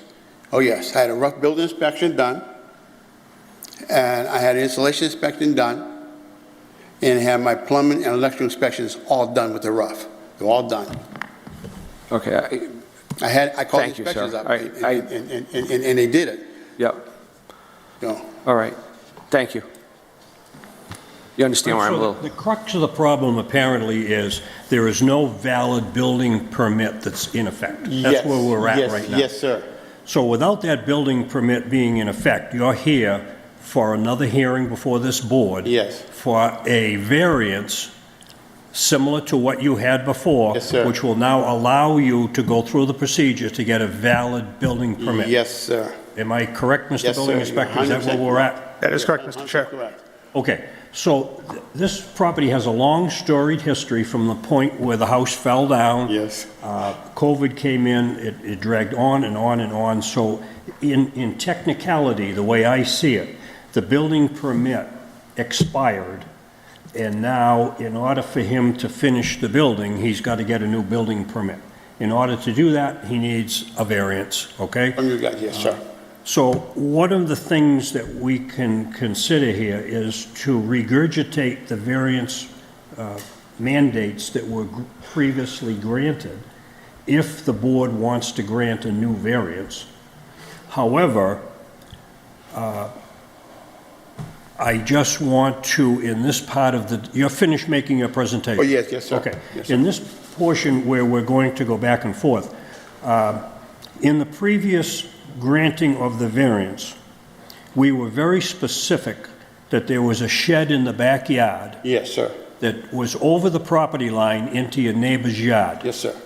There was a mandate that that shed had to be removed. Yes, yes. When I went up there and looked at this, there is a brand-new shed. No, sir. No, sir. I got pictures of it. No, that's the original shed. We never bought a brand new shed. He's the owner.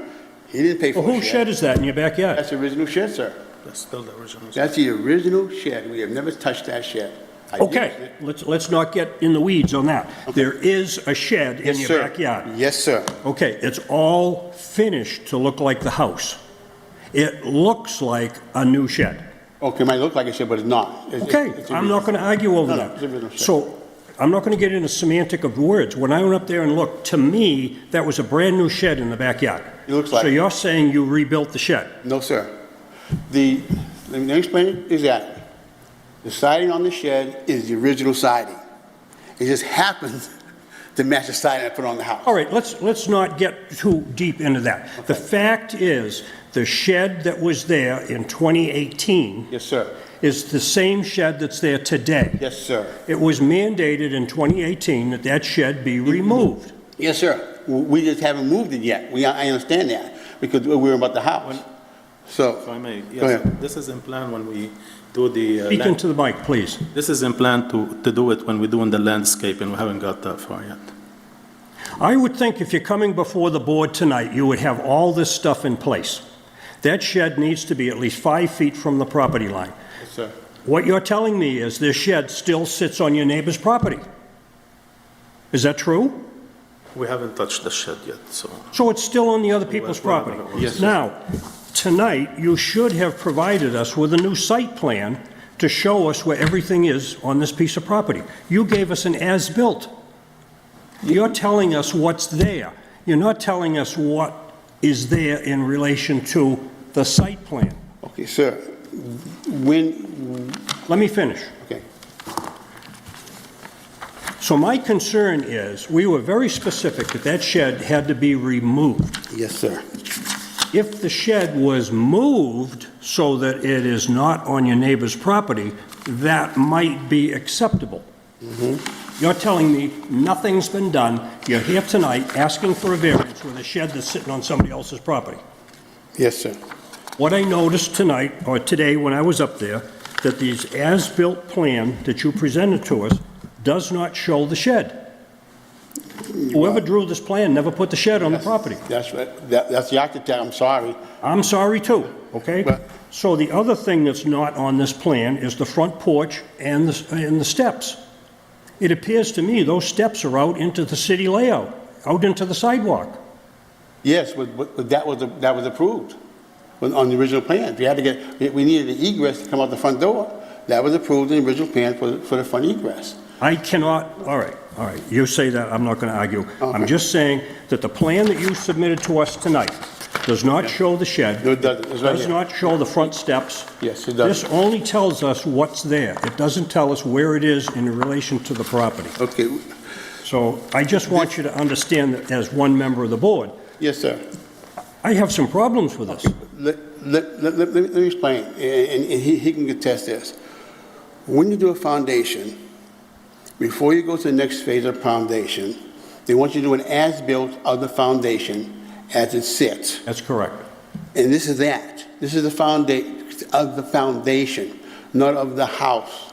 That's what I need to show, the foundation as it sits. So I need an as-built to show them that the foundation is correct to what we were supposed to be. and this shows that the foundation is correct. It's not showing the houses or anything like that. I'm only doing the foundation as an as-built to make sure the foundation. If you're coming before us for a variance, you need to show us the layout of the property. I agree 100%, sir, 100%. And this plan that you submitted is 2021, it's 3 years old. That's when I had it done back in the day when I was doing the job. I had it built and I had it submitted. I mean, that's when I was working. So I think to the chairman's point is the fact that, the way I understand it now, we're applying for a variance all over again. Yes, that sir. whole package needs to be resubmitted again. Yes. With the plot plan, with all of that stuff done. So we're shooting in the blind right now, other than the fact that I drove by there in the last few days, and to the chairman's point, the house looks like it's sitting on the sidewalk. That shed is still there. Yes. And there's no plot plan to tell us anything, just the as-built of the foundation. And technically what you're doing today is you're reapplying completely for this variance again. Yes, I understand that. But that's why when we looked at that, maybe that's some of my confusion at the beginning, because I didn't have the pots and parcels that I needed. Yes, okay, because like I said, I'm confused too, because I didn't think I was reapplying for the whole thing again. If I did, then I would have did everything I did the first time. I had the paperwork. So I made a mistake on what I was coming to do. Okay, so I made a mistake. I'm not going to argue with you. I'm not trying to. I don't want to be argumentative. Yeah, Please don't yeah. get me wrong. No. All I'm I made a saying is we're mistake. here tonight with a brand-new variance request. Yes, I didn't realize And there that, are sir. certain things that we need Yes. to make Oh, a yes. decision. Oh, yes. There's a lot of things that are missing here. Yes, oh yes, definitely. Because I did the first one. I had everything correct. Got all the paperwork perfect on the first one. I was just confused on really what was happening here. So I had to take all the blame on me. Okay, so I was confused. So I was thinking that it was already approved and all I had to do was get the permit. I didn't realize it when the commissioner just explained to me because I didn't get that new permit when we started the project, and I thought I had it. When I talked to everyone down to Special Services, they told me to go ahead and build. I asked them, what do I need? And they said, Phil, you're all set. All right, so let's fast forward to tonight. Yes, sir. You're here tonight because you were informed that the building permit that you were issued several years ago is no longer valid. Yes, sir. In order to get a new building permit, you need to get a variance from zoning. Yes, sir. I agree that a lot of the things that we're talking about tonight, we have already regurgitated on prior ones. What I'm saying tonight is the information that you have provided to this board is extremely sketchy. Yes, sir, yes. We are trying to make decisions on situations that we don't feel solid about. Yes, sir. I You were agree. very specific that shed was sitting on somebody else's property and it was to be removed. Yes, sir. It's still there. Yes. Like you said, we were going to wait till we do our landscape, and then we're going to move everything over. We're concerned, really, just get the house right first. And then we can move the shed. We have a problem moving the shed, sir. You all set in your presentation? Yes, sir. Okay. Board, any further questions? Okay. Good. Everybody's good? Okay, I'm going to conclude that portion of the hearing. Is there anyone here that wants to speak in favor? Seeing none, I'm going to close that portion of the hearing. Is there anyone here that wants to speak in opposition? Seeing none, I'll close that portion of the hearing. Is there any elected official in the room that wants to be heard on the issue? Seeing none, I'll close that portion of the hearing. Is there anyone in the room that has a question relative to the testimony that has been given tonight? Seeing none, I'm going to close that portion of the hearing. That concludes the public hearing. Now I will open it up for deliberation among the board members. Board members. Well, I would begin with there needs to be stipulations in this variance as well to remove the shed, but a concern I have is those front steps. I mean, I felt like I could pull up in my car and someone could hand me a bowl of sugar out the front door. That's pretty close. I think that's a concern of where those steps are and where that porch is. I think we look at the whole thing here, Mr. Chairman, and you know, the house is built. It puts us in a precarious position. There are rules to follow. Obviously, those got turned around upside down, inside out, and backwards somehow. But the house is built. I think, you know, we need to look at the picture with the things that were in the previous variance, allow now to the inspections that need to be done by Mr. Plouffe and his crew. But, I mean, outside of that, we're kind of putting, kind of between a rock and a hard place here. So one of the options that we have, in my opinion, is it appears to me from my past experience with the other ones that have come before us, that this house is in the place that it was in 2018, 2020, and all the other ones. I am very disappointed that there isn't a site plan. However, what is different about this is that it proceeded forward, the house was built, and now we've reached a situation where there is an invalid building permit. So now, I would think, probably any inspections cannot continue because there is no building permit. We have a problem with the shed out back. He admitted that we discovered on the site plan that that shed was sitting over on somebody else's property. He was told to move the shed. He admitted tonight that nothing's been done, so that shed tonight is still sitting on somebody else's property. The other concern that was brought up was the front stairs and front landing that the as-built plan doesn't show. I think we've expressed our concern that there's a possibility that that front porch and steps may be sitting out on the city right-of-way. Even though there is no physical sidewalk there, it could be sitting out on the property. Without the proper documents, we can't make that decision. However, this is a very unique situation where the house is built. It would be a shame to have that house sitting there, and who knows what could happen to that house. One of the options that I am looking at is that in the decision, that shed either has to be removed or it has to be moved so that it's no closer than 5 feet to the adjacent property line. The building inspector, when he issues an occupancy permit, would look at our zoning decision, and if that shed is still sitting where it is, I don't see how the building inspector can issue an occupancy permit if it's still in violation with zoning. If the front stairs are an issue, there is, in my opinion, the opportunity for the building inspector that before a occupancy permit is granted, that the petitioner provides a certified site plan to the building inspector that those steps are in fact on that property. In the absence of that and the concern that they may not be on the property, I think the building inspector has the opportunity to not issue an occupancy permit. Now, we as a board cannot dictate to other agencies that they have to act. We have to make a decision on what we see in front of us. So the house appears to be the house that we approved several years ago. I am just disappointed that some of the things that were mandated in the granting of the previous variance were never carried out. And here we are tonight.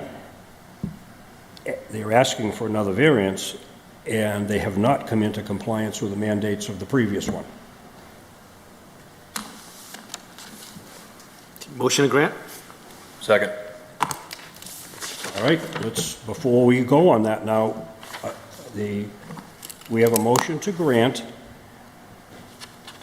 Is there a stipulation that that shed must be fully on that property, no less than 5 feet to the property line, and the front landing, the stairs, must be on the property, not on the city layout?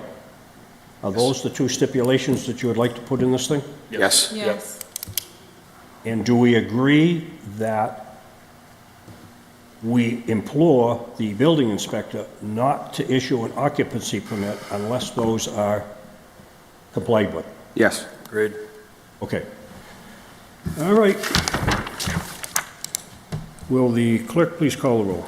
Mr. Landis. Yes. Chief Nadelli. Yes. Mr. Sweeney. Yes. Ms. Greenberry. Yes. Chair Galligan. Yes. Mr. Chair, that's 5 in the affirmative, 0 in the negative. Vote is 5 in the affirmative, none in the negative. The petition is granted. Now, I would caution the petitioner, you heard all the discussion tonight. Make Sir? sure the things are done the way they're supposed to be. 100%, 100%. Can I ask Commissioner a question? The application that's in, do we use that application or we need a new one? I have an application in now that I already paid. Is he talking to you or me? I'm sorry. He's asking if he can ask me a question. Yeah, go ahead, yes.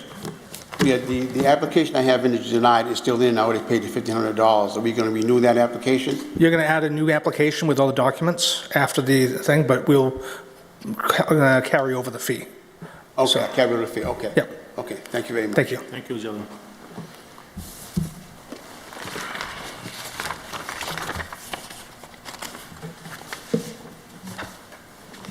All right, the next petition is 2427. Petition of Gustama Rudel, care of Philip Nazarella, 1063 North Main Street, Brockton, Mass. For a variance seeking relief from Section 2729 to enclose a 24 by 30 existing deck in a C2 zone located at 598 Pleasant Street.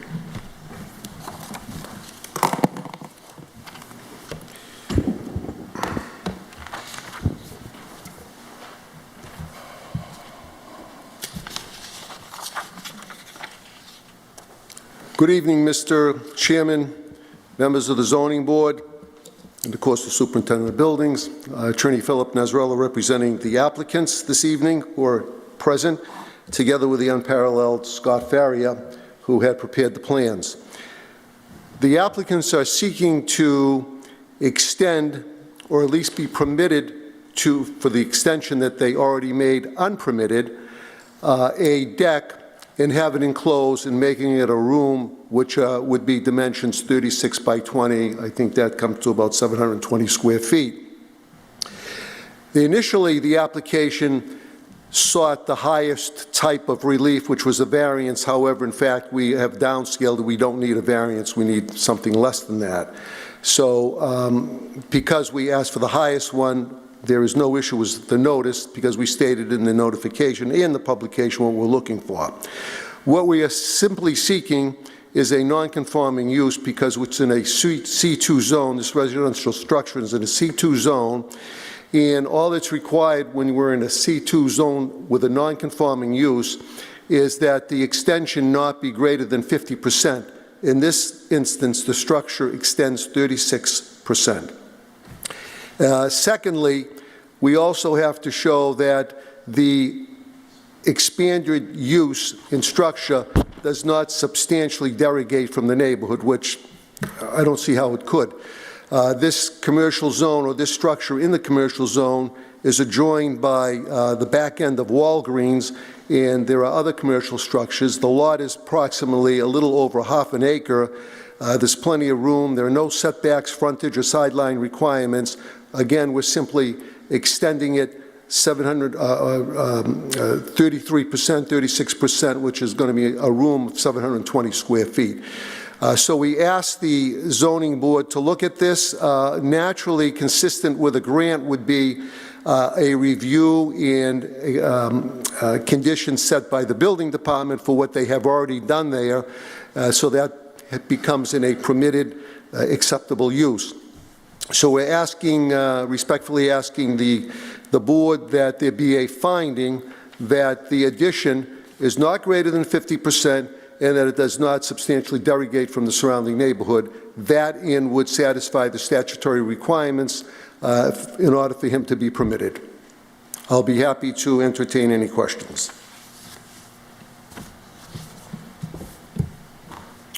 Board members. I will just open up by saying that on the application that's before us tonight, there is a question, has any previous appeal to the zoning board been made for this property? It was checked off, no. There was. That should be a yes. There was about 3 years ago. February 9th of 21, and it was denied. Correct, correct. So, if I could real quick,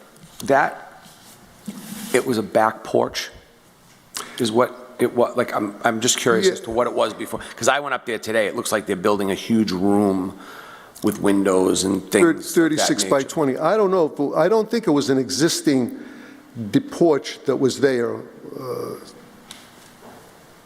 Going on memory. So I believe back in '21, it was a porch with a deck addition. And at this point, the porch is enclosed, the deck is what the proposal is looking for permission to expand that deck into this 24 by 30. One single room? Yes. Correct. And, One story. no, just the one story that One it is story. now? I think back in '21, I think it was called out as a two-story. Now it's just going to be proposed as one story.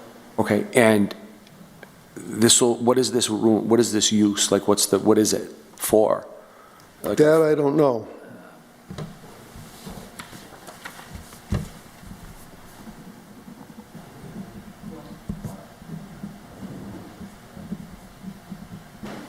how many bedrooms are currently in the house as well? It's going to be a living room. Okay. And how many bedroom home is this already? Single family, or is it, I see multiple parking spots and Two-family. two family? Will there be an entrance from the outside into this room? No. It's only one door for. It goes, you have to come through the house to get into this living room only? There'll be no exit or entrance off the back side or at the side? Okay. And this was started without a building permit, I understand? Correct. And, okay. And what's, I guess what's the hardship here? What do we? Well, again, we don't need to show hardship. Oh, I'm sorry, it's not. It's simply a finding that we don't derogate from the surrounding neighborhood. Yep. Why don't you need a hardship? Because it's not a variance, it's an extension of a non-conforming use. You're only allowed to expand the house so many feet based upon the original square footage of the house. As long as I don't extend it beyond 50%. That's correct. I think we're way beyond that. Not the expansion. We have a letter here in 2020.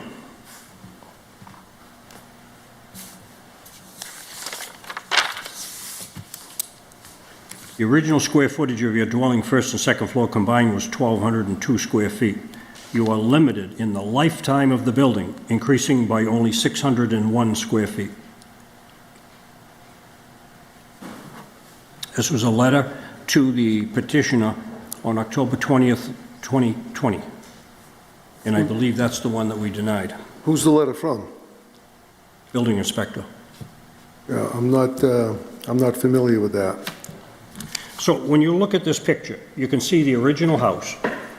You can see the addition that was added, and now there's another addition that wants to be added onto the original addition.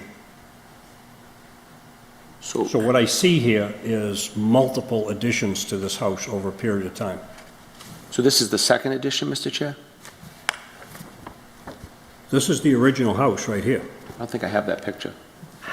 And this is added on, and now they want to add this on. The existing house is two-story. Could I pass that down? Yeah, go ahead. Times two. It's a 1,200 square footprint. Mr. Chairman, the original house is a two-story, so it's more than the amount of square footage you stated. It's perhaps double that, the original house. If it's 1,200 square feet, it would probably be 2,400 square feet. No. The original square footage of your dwelling, first and second floor combined, was 1,202 square feet. That would be a 20 by 30 home times two. This, I mean, it's much larger than 20 by 30, What's much larger? the existing home. For 1,200 square feet, it would have been 20 by 30. Just using rough numbers, 20 by 30 is 600, times two floors would be 1,200. The house has always been bigger than 20 by 30. Well, I guess the question is, what is the original house?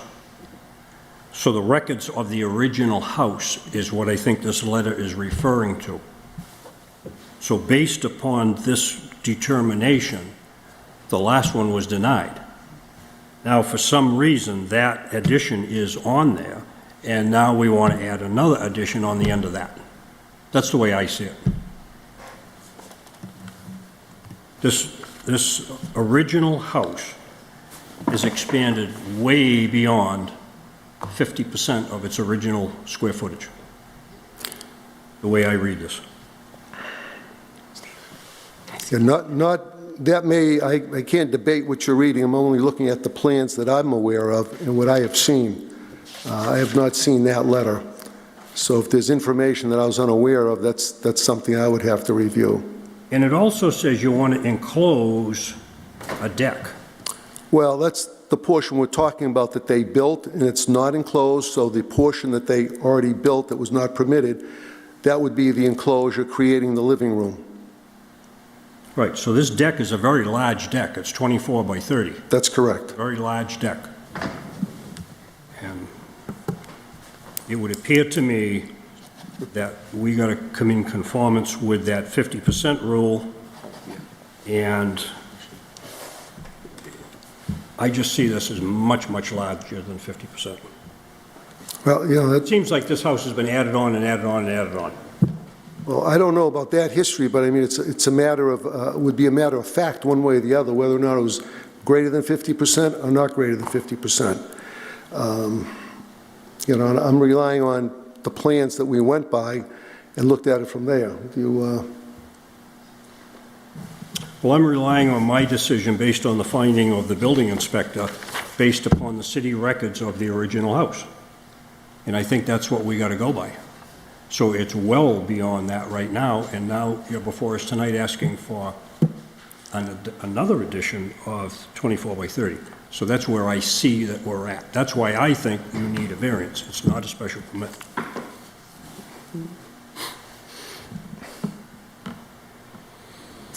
Well, I think in all due fairness, what I would like to do, have the opportunity to review the records. They could be right. I don't doubt they say what they say you say, but I have to put those in position to the documents I have and the plans I have. Based on that, I'm going to request to withdraw.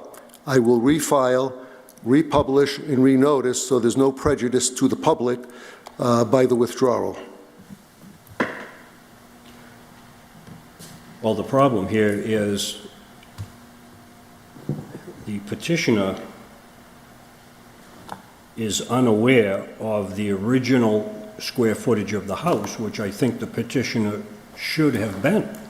I mean, this letter exists. This letter went to your petitioner. He should have a copy of this letter.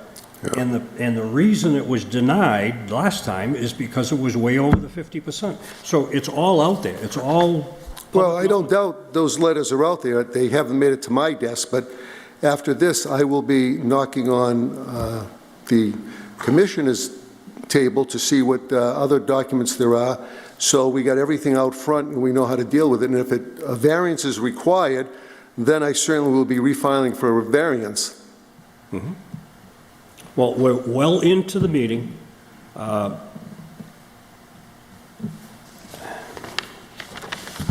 Once we start the meeting, usually our procedure is that we would continue. If there is insufficient information, we can deny it. You can then come back to the board with the proper information that's required to back up your theory that it should be a special permit rather than a variance. Mr. Chairman, I'd like to comment on that. Go ahead. There is no written established rule that once a meeting starts, an applicant can't withdraw, because the procedure here is unlike 352 other communities in the Commonwealth. There's no prejudice attached to the city if I withdraw.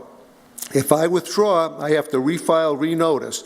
So to issue a denial is highly prejudicial, where the city, there's no skin off the city by my withdrawal. And what troubles me is the fact there are a number of procedures in the city that are unwritten rules that we go by and we have to live by. Now, a minute of privilege. This last week, we celebrated the 80th anniversary of World War II. And a great contributing factor to the success of World War II was the fact that we had codes transmitted that could not be broken by the Axis enemy, Japan, Italy, and Germany. And the reason the code couldn't be broken was because we had the Native Americans on one point communicating with other Native American Indians. And the reason it was successful, it was an unwritten language. So the enemy was confused by the unwritten communications.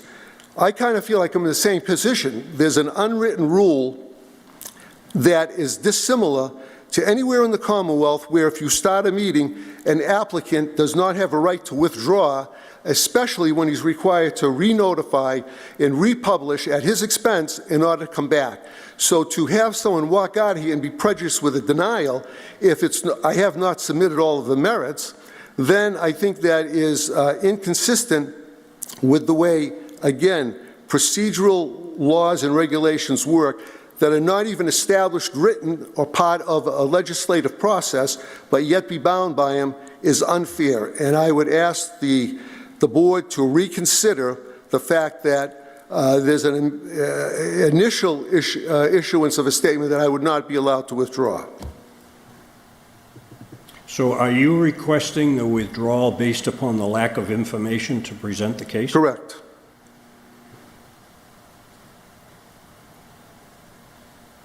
Based upon that and the fact that if that is correct, we went down the wrong road, we should be asking for something else. So I'm going to restart all over again. But if it's, I leave here and there's been a determination based on the merits, what do? Wait 2 years, go back before the board or Superior Court and ask it to be remanded? Because I can assure you that would happen. Because I don't see any basis why one should be prejudiced when he decides, whoops, I'm in the wrong area. I'm in the wrong pew. I want out. Again, what is the rationale to the city by having that type of rule and regulation? It makes no sense. And there is no other place in the Commonwealth, I can assure you, that holds to such a procedure, that once you start, you can't walk out. We're not walking down a dark tunnel. We're not talking about double jeopardy in a criminal case. It's an administrative hearing. I have a right to withdraw. And I would ask the board to respectfully review that, reconsider it, and allow me to withdraw. So you're requesting the ability to withdraw because you don't have sufficient information to proceed with the case? That is correct. All right. What I will do is I will take a vote from the board to determine whether or not the board would like to allow the petitioner to withdraw. If the petitioner withdraw, you've got to republish, redo everything that you normally would do. I have to pay all the fees, expenses, a butters list, and newspaper publication to the city. Well, from my line of questioning, it's pretty apparent that you are unaware of what I was talking about. Correct.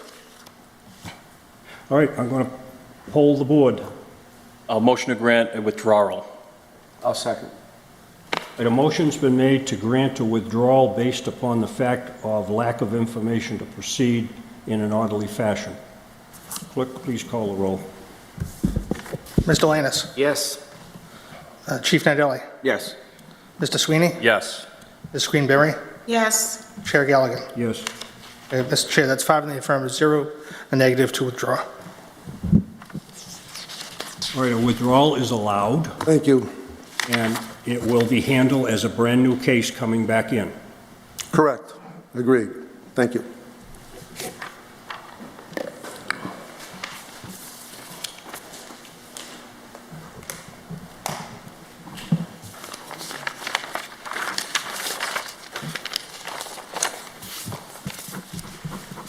All right.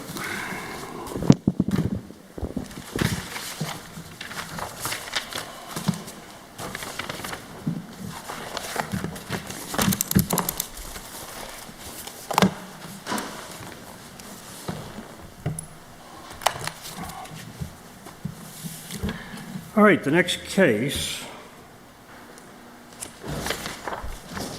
is 2429. The petition of Concord Square Planning and Development Incorporated, 236 Huntington Avenue, Boston, Mass., for a variance seeking relief from Section 27.9, Section 2734, and Section 2753 to be allowed to construct and operate a mixed-use commercial and residential apartment complex in an I-2 zone located at 117-119 North Main Street.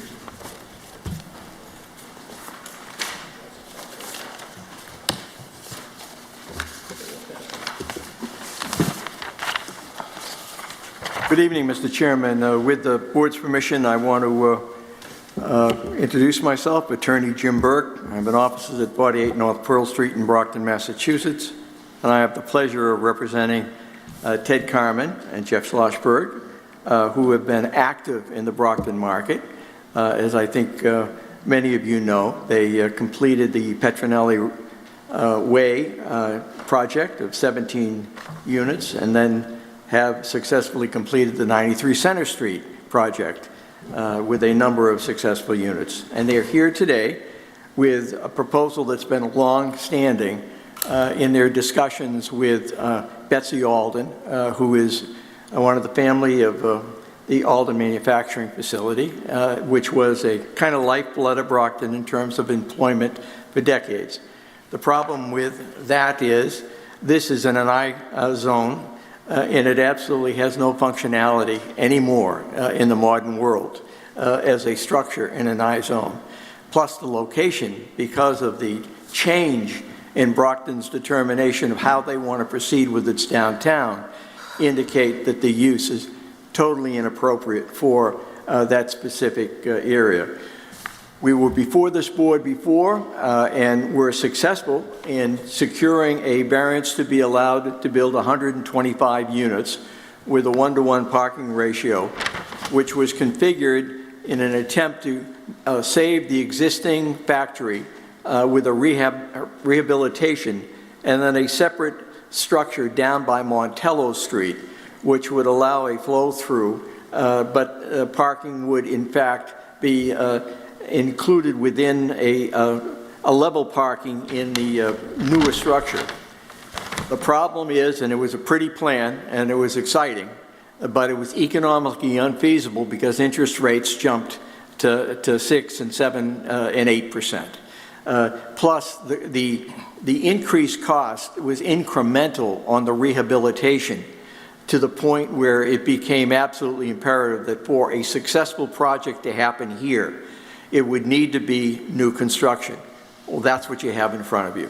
Basically, Mr. Carmen and Mr. Schlossberg are suggesting to the board that what they will do is build an L-shaped, modern, brand-new structure in which they will house 100 units, so they're reducing the number of units, and they are putting in at the requirement of the planning department roughly 2,500 square feet to 3,000 square feet of commercial first floor space, which would be on North Main Street. The parking would be 125 units, which would be in excess of the parking that was allowed in the prior zoning variance. For the parking, the Main Street does have on-site, but what they will do in addition for the commercial space is reserve 8 spaces in the rear. And Scott will go over the plan in more detail in a few minutes. That's the same theory that the board dealt with and approved in the last appearance, because if you think about it, by 5 o'clock, those spaces are empty. So it's just additional parking spaces for the individual residential units. So what we have in the construction is conditions in terms of the variance which haven't changed. One, you have a substantial non-conforming structure that's totally uneconomic to proceed with. You have a grade change that's substantial from Main Street down to Montello Street, which affects the cost of construction and the infrastructure for the entire project, which expands the cost monumentally in terms of this specific site. So what we're asking, therefore, is that you approve a plan for the 100 units that'll be broken down to roughly 23 studios, 43 one-bedroom apartments, and 32 two-bedroom apartments. There won't be any three-bedroom apartments. And I hadn't mentioned it, but it's exactly the same as the last proposal. It'll be market rate housing. It isn't anticipated that there will be any subsidy involved in the development of the specific project.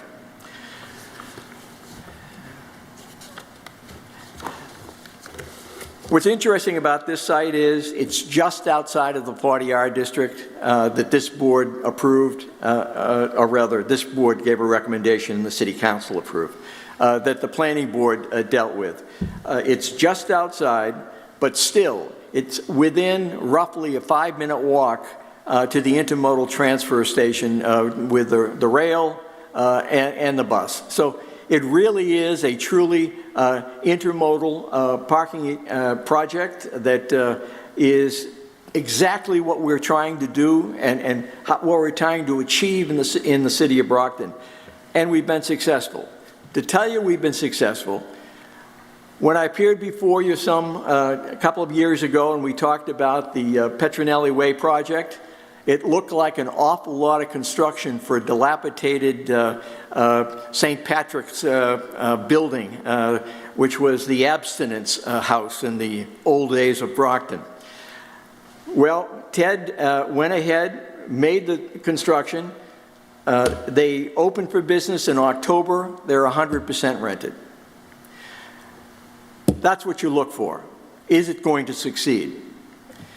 Ted took the much larger project, which was 93 Center Street, which was, again, a major renovation to the tallest building in the city of Brockton, but right next to the train station.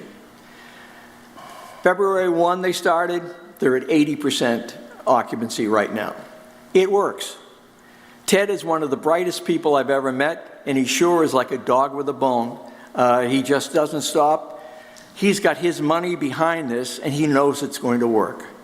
Clearly, the state of Massachusetts right now requires a substantial number of housing units to meet the requirements of its citizens. This is one way we can meet that need in an intelligent and efficient manner, and you're going to wind up with absolutely first-class construction. Let me see the pretty picture before I go on. This is Mr. Kane, the architect, with the architects. That's essentially what the structure is going to look like. Can I bring it over in front of you? Yeah. It's hard to see. That's what the finished product is going to look like. That's going to be an absolutely fantastic remodeling, refacing, reproduction of what we want from the old Brockton to the new. I mean, it's a great, absolutely a great design. Excuse me. Thank you, Jim.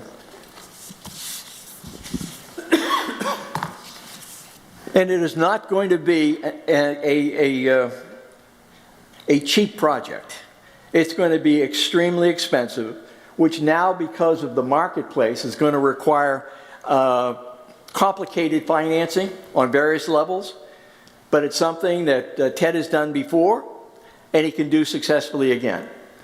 He's making an investment into Brockton, and he's come through. And it's very clear. The stuff he's built is exceptional, and it works. So I'm going to, thank you, Jim. I'm going to let Scott go ahead and give you a basic design on the plans and what the layout is. Here you go, buddy. Thank you. Well, the first thing to talk about is really three big changes on this plan from the previously approved plan. The first, as Attorney Burke said, is the existing structure will be raised, and we're proposing a new structure on North Main and Linden Street. The second big change is the surface parking. There is no underground parking at all. It's just all surface parking. I had a third big change, but I lost it. So what we're looking to do on the design, the first thing we looked at was, in addition to the zoning that we've always dealt with, the planning board is looking at rewriting some zoning for the downtown area. In fact, they had a public hearing on it maybe 2 or 3 meetings ago. So this project meets those proposed in future regulations for this area. A big part of it is the 1 1/4 spaces per unit, which we meet. The other big change in that proposed zoning is the setbacks from the streets, where previously in all sections of the zoning, the setback is from the property lines. In this case, the planning board found it to be more important to be set back from the curb line, so the buildings could be closer to the street, but still set back enough so there'd be adequate widths for sidewalks. So the new regulations call for a 14-foot setback from the curbing of North Main Street, a major street, and then 8 feet from the curbing on Linden Street, which is a minor street. I forget if that's exactly what it's called in the regulations. But so those are the requirements that we base the whole design on, and that's what we have before you. As Attorney Burke said, it's the parking layout. It does slope considerably down to North Main Street, but with surface parking, it's the grades aren't that severe where there's any issues with either parking or through traffic. In fact, there is through traffic from North Main Street straight out to North Montello, so we don't have any issues with emergency access. The other big thing with all of these downtown improvement projects, from an engineering point of view, the best thing we do with these is provide stormwater management, which currently there's essentially no drainage on the site. It's just a big building with a big parking lot, and all the water runs off downhill to North Montello Street. And in fact, a little further down North Montello, there's always big puddles and flooding issues. So this construction will greatly reduce those off-site issues by providing two infiltration systems and also just closed drainage throughout the entire parking lot. So we'll be able to greatly contain the drainage on our site and prevent it from dumping onto North Montello Street. As you can see on this plan, we have adequate green space, well in excess of what's required. The other change on this plan, we do have a single driveway off of Linden Street that provides access to the dumpster, a delivery space, and 3 other spaces. And those 3 other spaces we're anticipating, there's, again, that grade change that we talked about will be within this green area. So it's a standalone parking area. The other 3 spaces will basically be delivery spaces, be they Amazon or mail trucks, just to give a place, enter the building, and there'll be the mail room in that area. So that type of service will be separate from the residential parking throughout the rest of the site. That's all I've got. That's enough. Thank you. In terms of amenities, which is always a question that's generally asked, there's going to be laundry facilities in each one of the units. There's going to be a gymnasium. There's going to be a workout area. It's basically going to be a modern complex with the modern amenities that you expect in high-level expensive housing. And it's going to be expensive housing.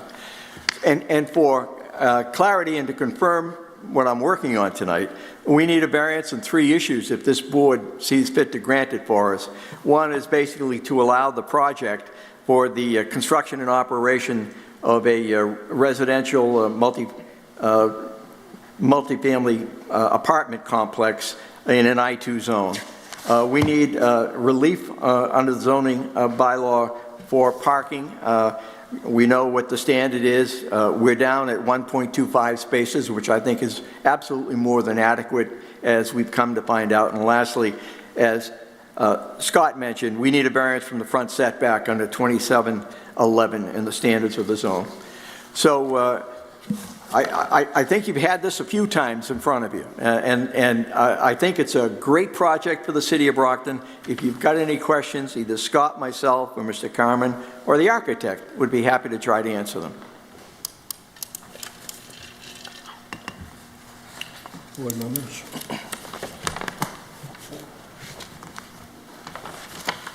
All of these units are going to be rental. There's no condos? Yes, they are all rental units. It's a strictly residential apartment complex.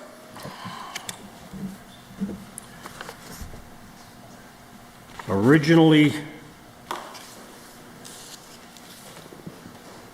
we had 120 rental units with 150 parking places on a 2-story garage.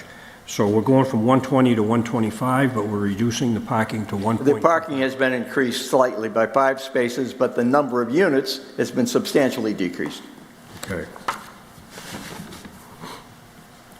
Well, this has been before us before, so, yeah. I'll ask a question, and this is just an opinion of one member of the board.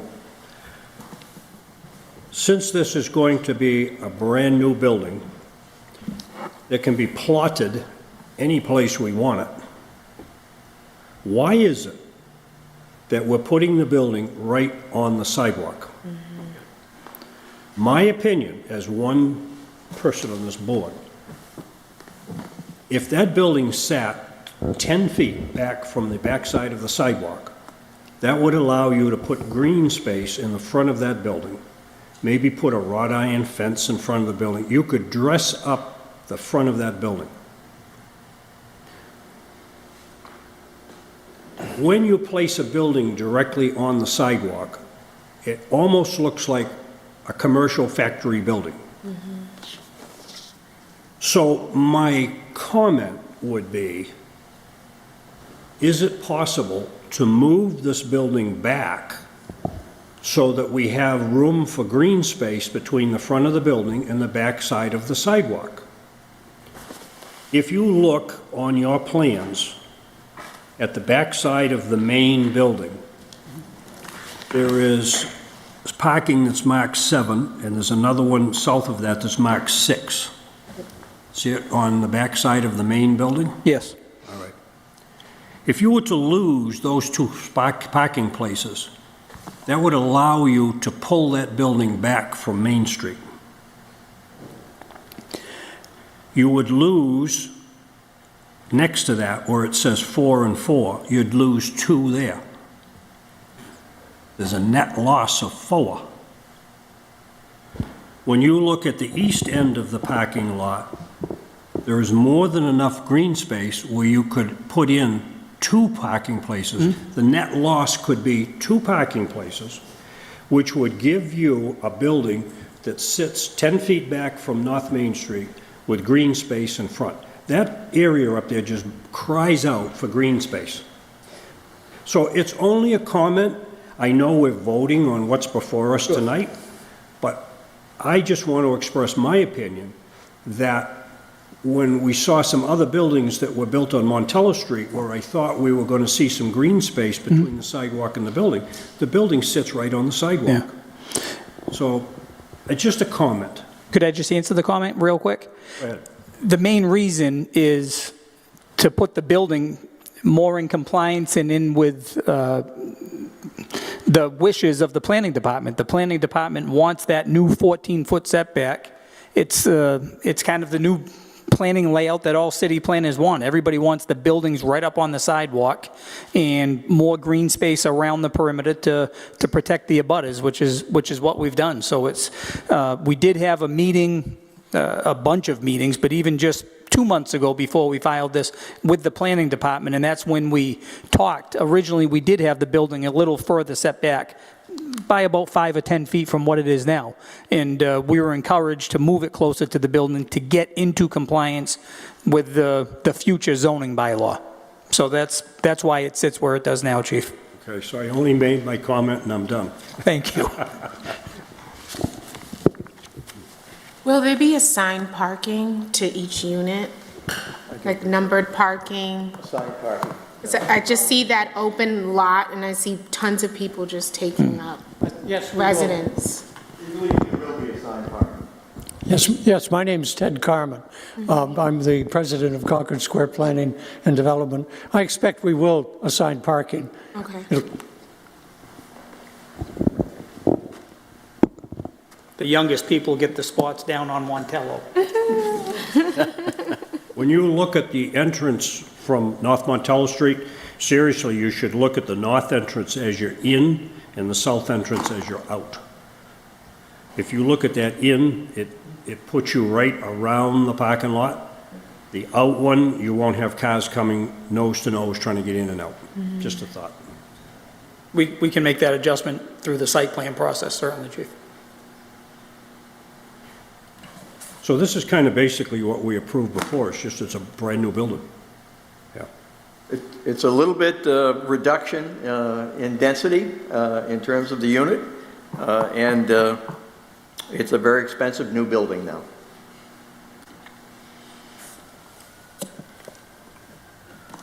Just as a side note, if this was approved tonight, do you have any idea when you might see something happening up there? On this? Yeah. Well, we have to go to the planning board, which I don't. I think they've looked at it, and it may take a couple of sessions, but I think they've had an opportunity to look at the site extensively. And I believe Mr. Carmen wants to be under construction in the spring of next year. Don't forget your 6 months. About 6 months. Any other questions from the board members? Everybody's good? I'm going to close that portion of the hearing. Is there anyone here that wants to speak in favor?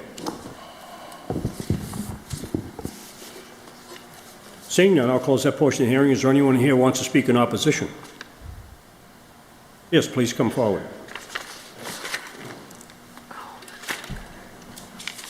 Thank you. Can you hear me? I know last time is that good? Okay. My name is Jed Horesco. I live downtown about 3 blocks away at 147 Center Street. I think Mr. Carmen does great work. The architectural team does great work. My dad was an associate there many decades ago. My concern is the lack of 3-bedroom units. As was pointed out by their attorney, there will be no 3-bedroom units in this building, and neither of the other Concord Square developments have 3-bedroom units.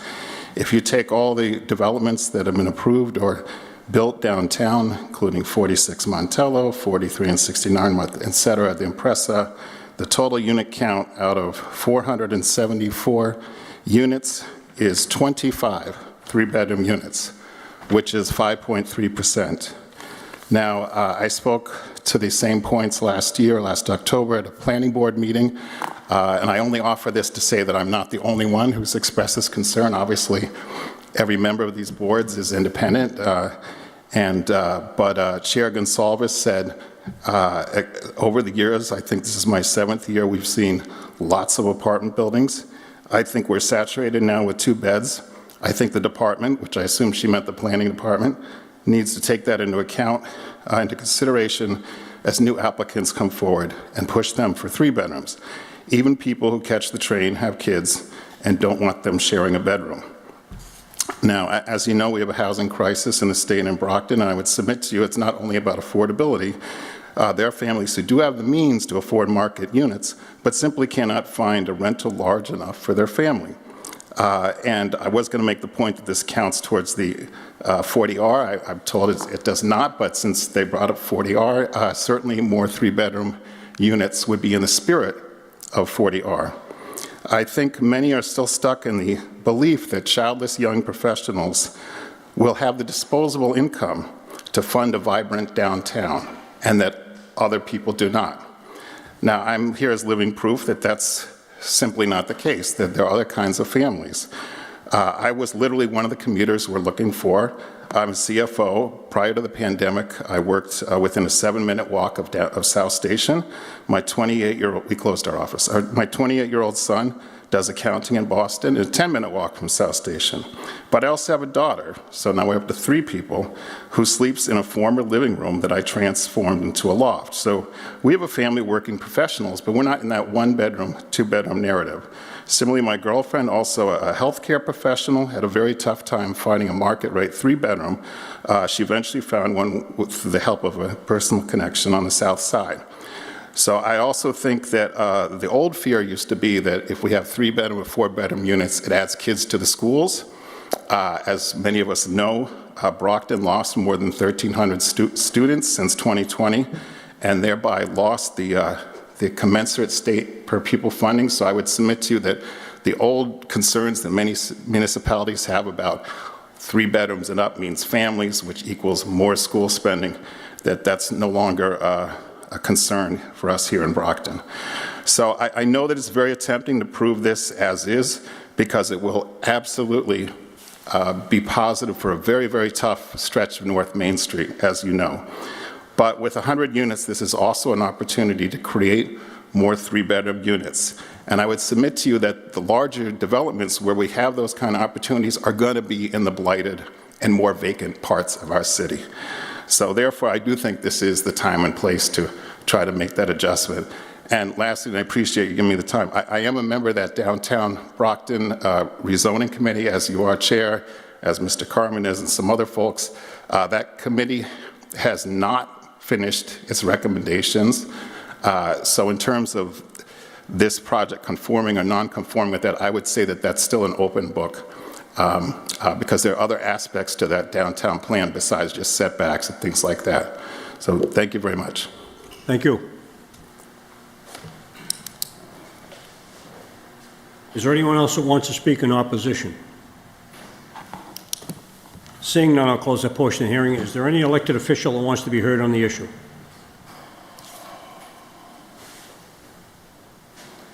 Councilor.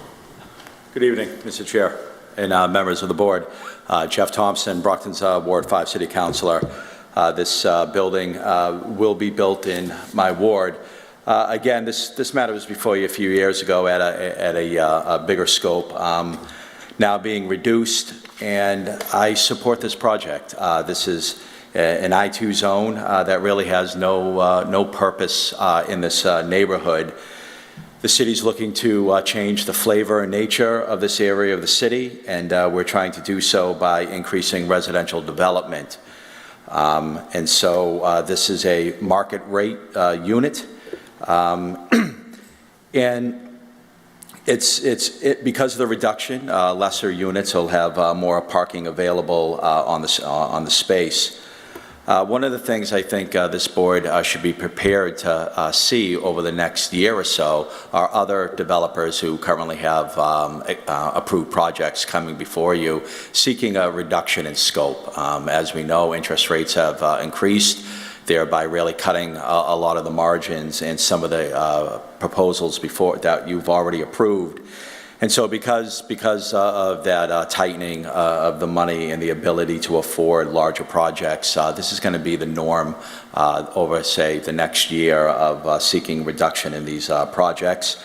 And they're still viable, and they're still needed.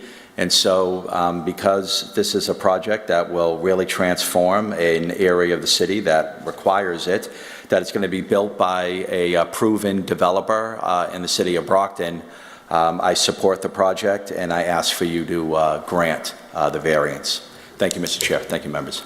Thank you. Is there any other elected official that wants to be heard on the issue? Is there anyone in the room that has a question relative to the testimony that was given? I have one that I overlooked. In support, the applicant has met with the planning department multiple times to discuss and revise plans. The proposal is in line with the city's future vision for downtown, and its design complements the new zoning currently being developed for the area. Should a variance be granted, the project will still need to pass through site plan review, where any lingering design concerns can be addressed. So that's a letter in support. All right, I'm going to close that portion of the hearing. That concludes the public discussion. I'll now open it up for deliberation among the board members. Well, I would tend to agree with the councilor that just spoke. Seeing the work that the developer has done thus far, it's quality work, and the neighborhood certainly needs an improvement in a tough financial circumstance. Yeah, I agree. I'll make a motion to grant. Second. Motion has been made and seconded to grant. Will the clerk please call the roll? Mr. Landis. Yes. Chief Nardelli. Yes. Mr. Sweeney. Yes. Ms. Greenberry. Yes. Chair Galligan. Yes. Mr. Chair, that's 5 in the affirmative, 0 in the negative. The vote is 5 in the affirmative, none in the negative. The petition is granted. Thank the board for its time. Good luck. Thank you, folks. All right, before we adjourn, I just want to remind the board that traditionally in the month of August, we elect a new chair for the board. So will you kind of find somebody that you would like to have vote? think I'm looking at it. In vice and all that. Chair would entertain a motion to adjourn. Motion to adjourn. We are adjourned.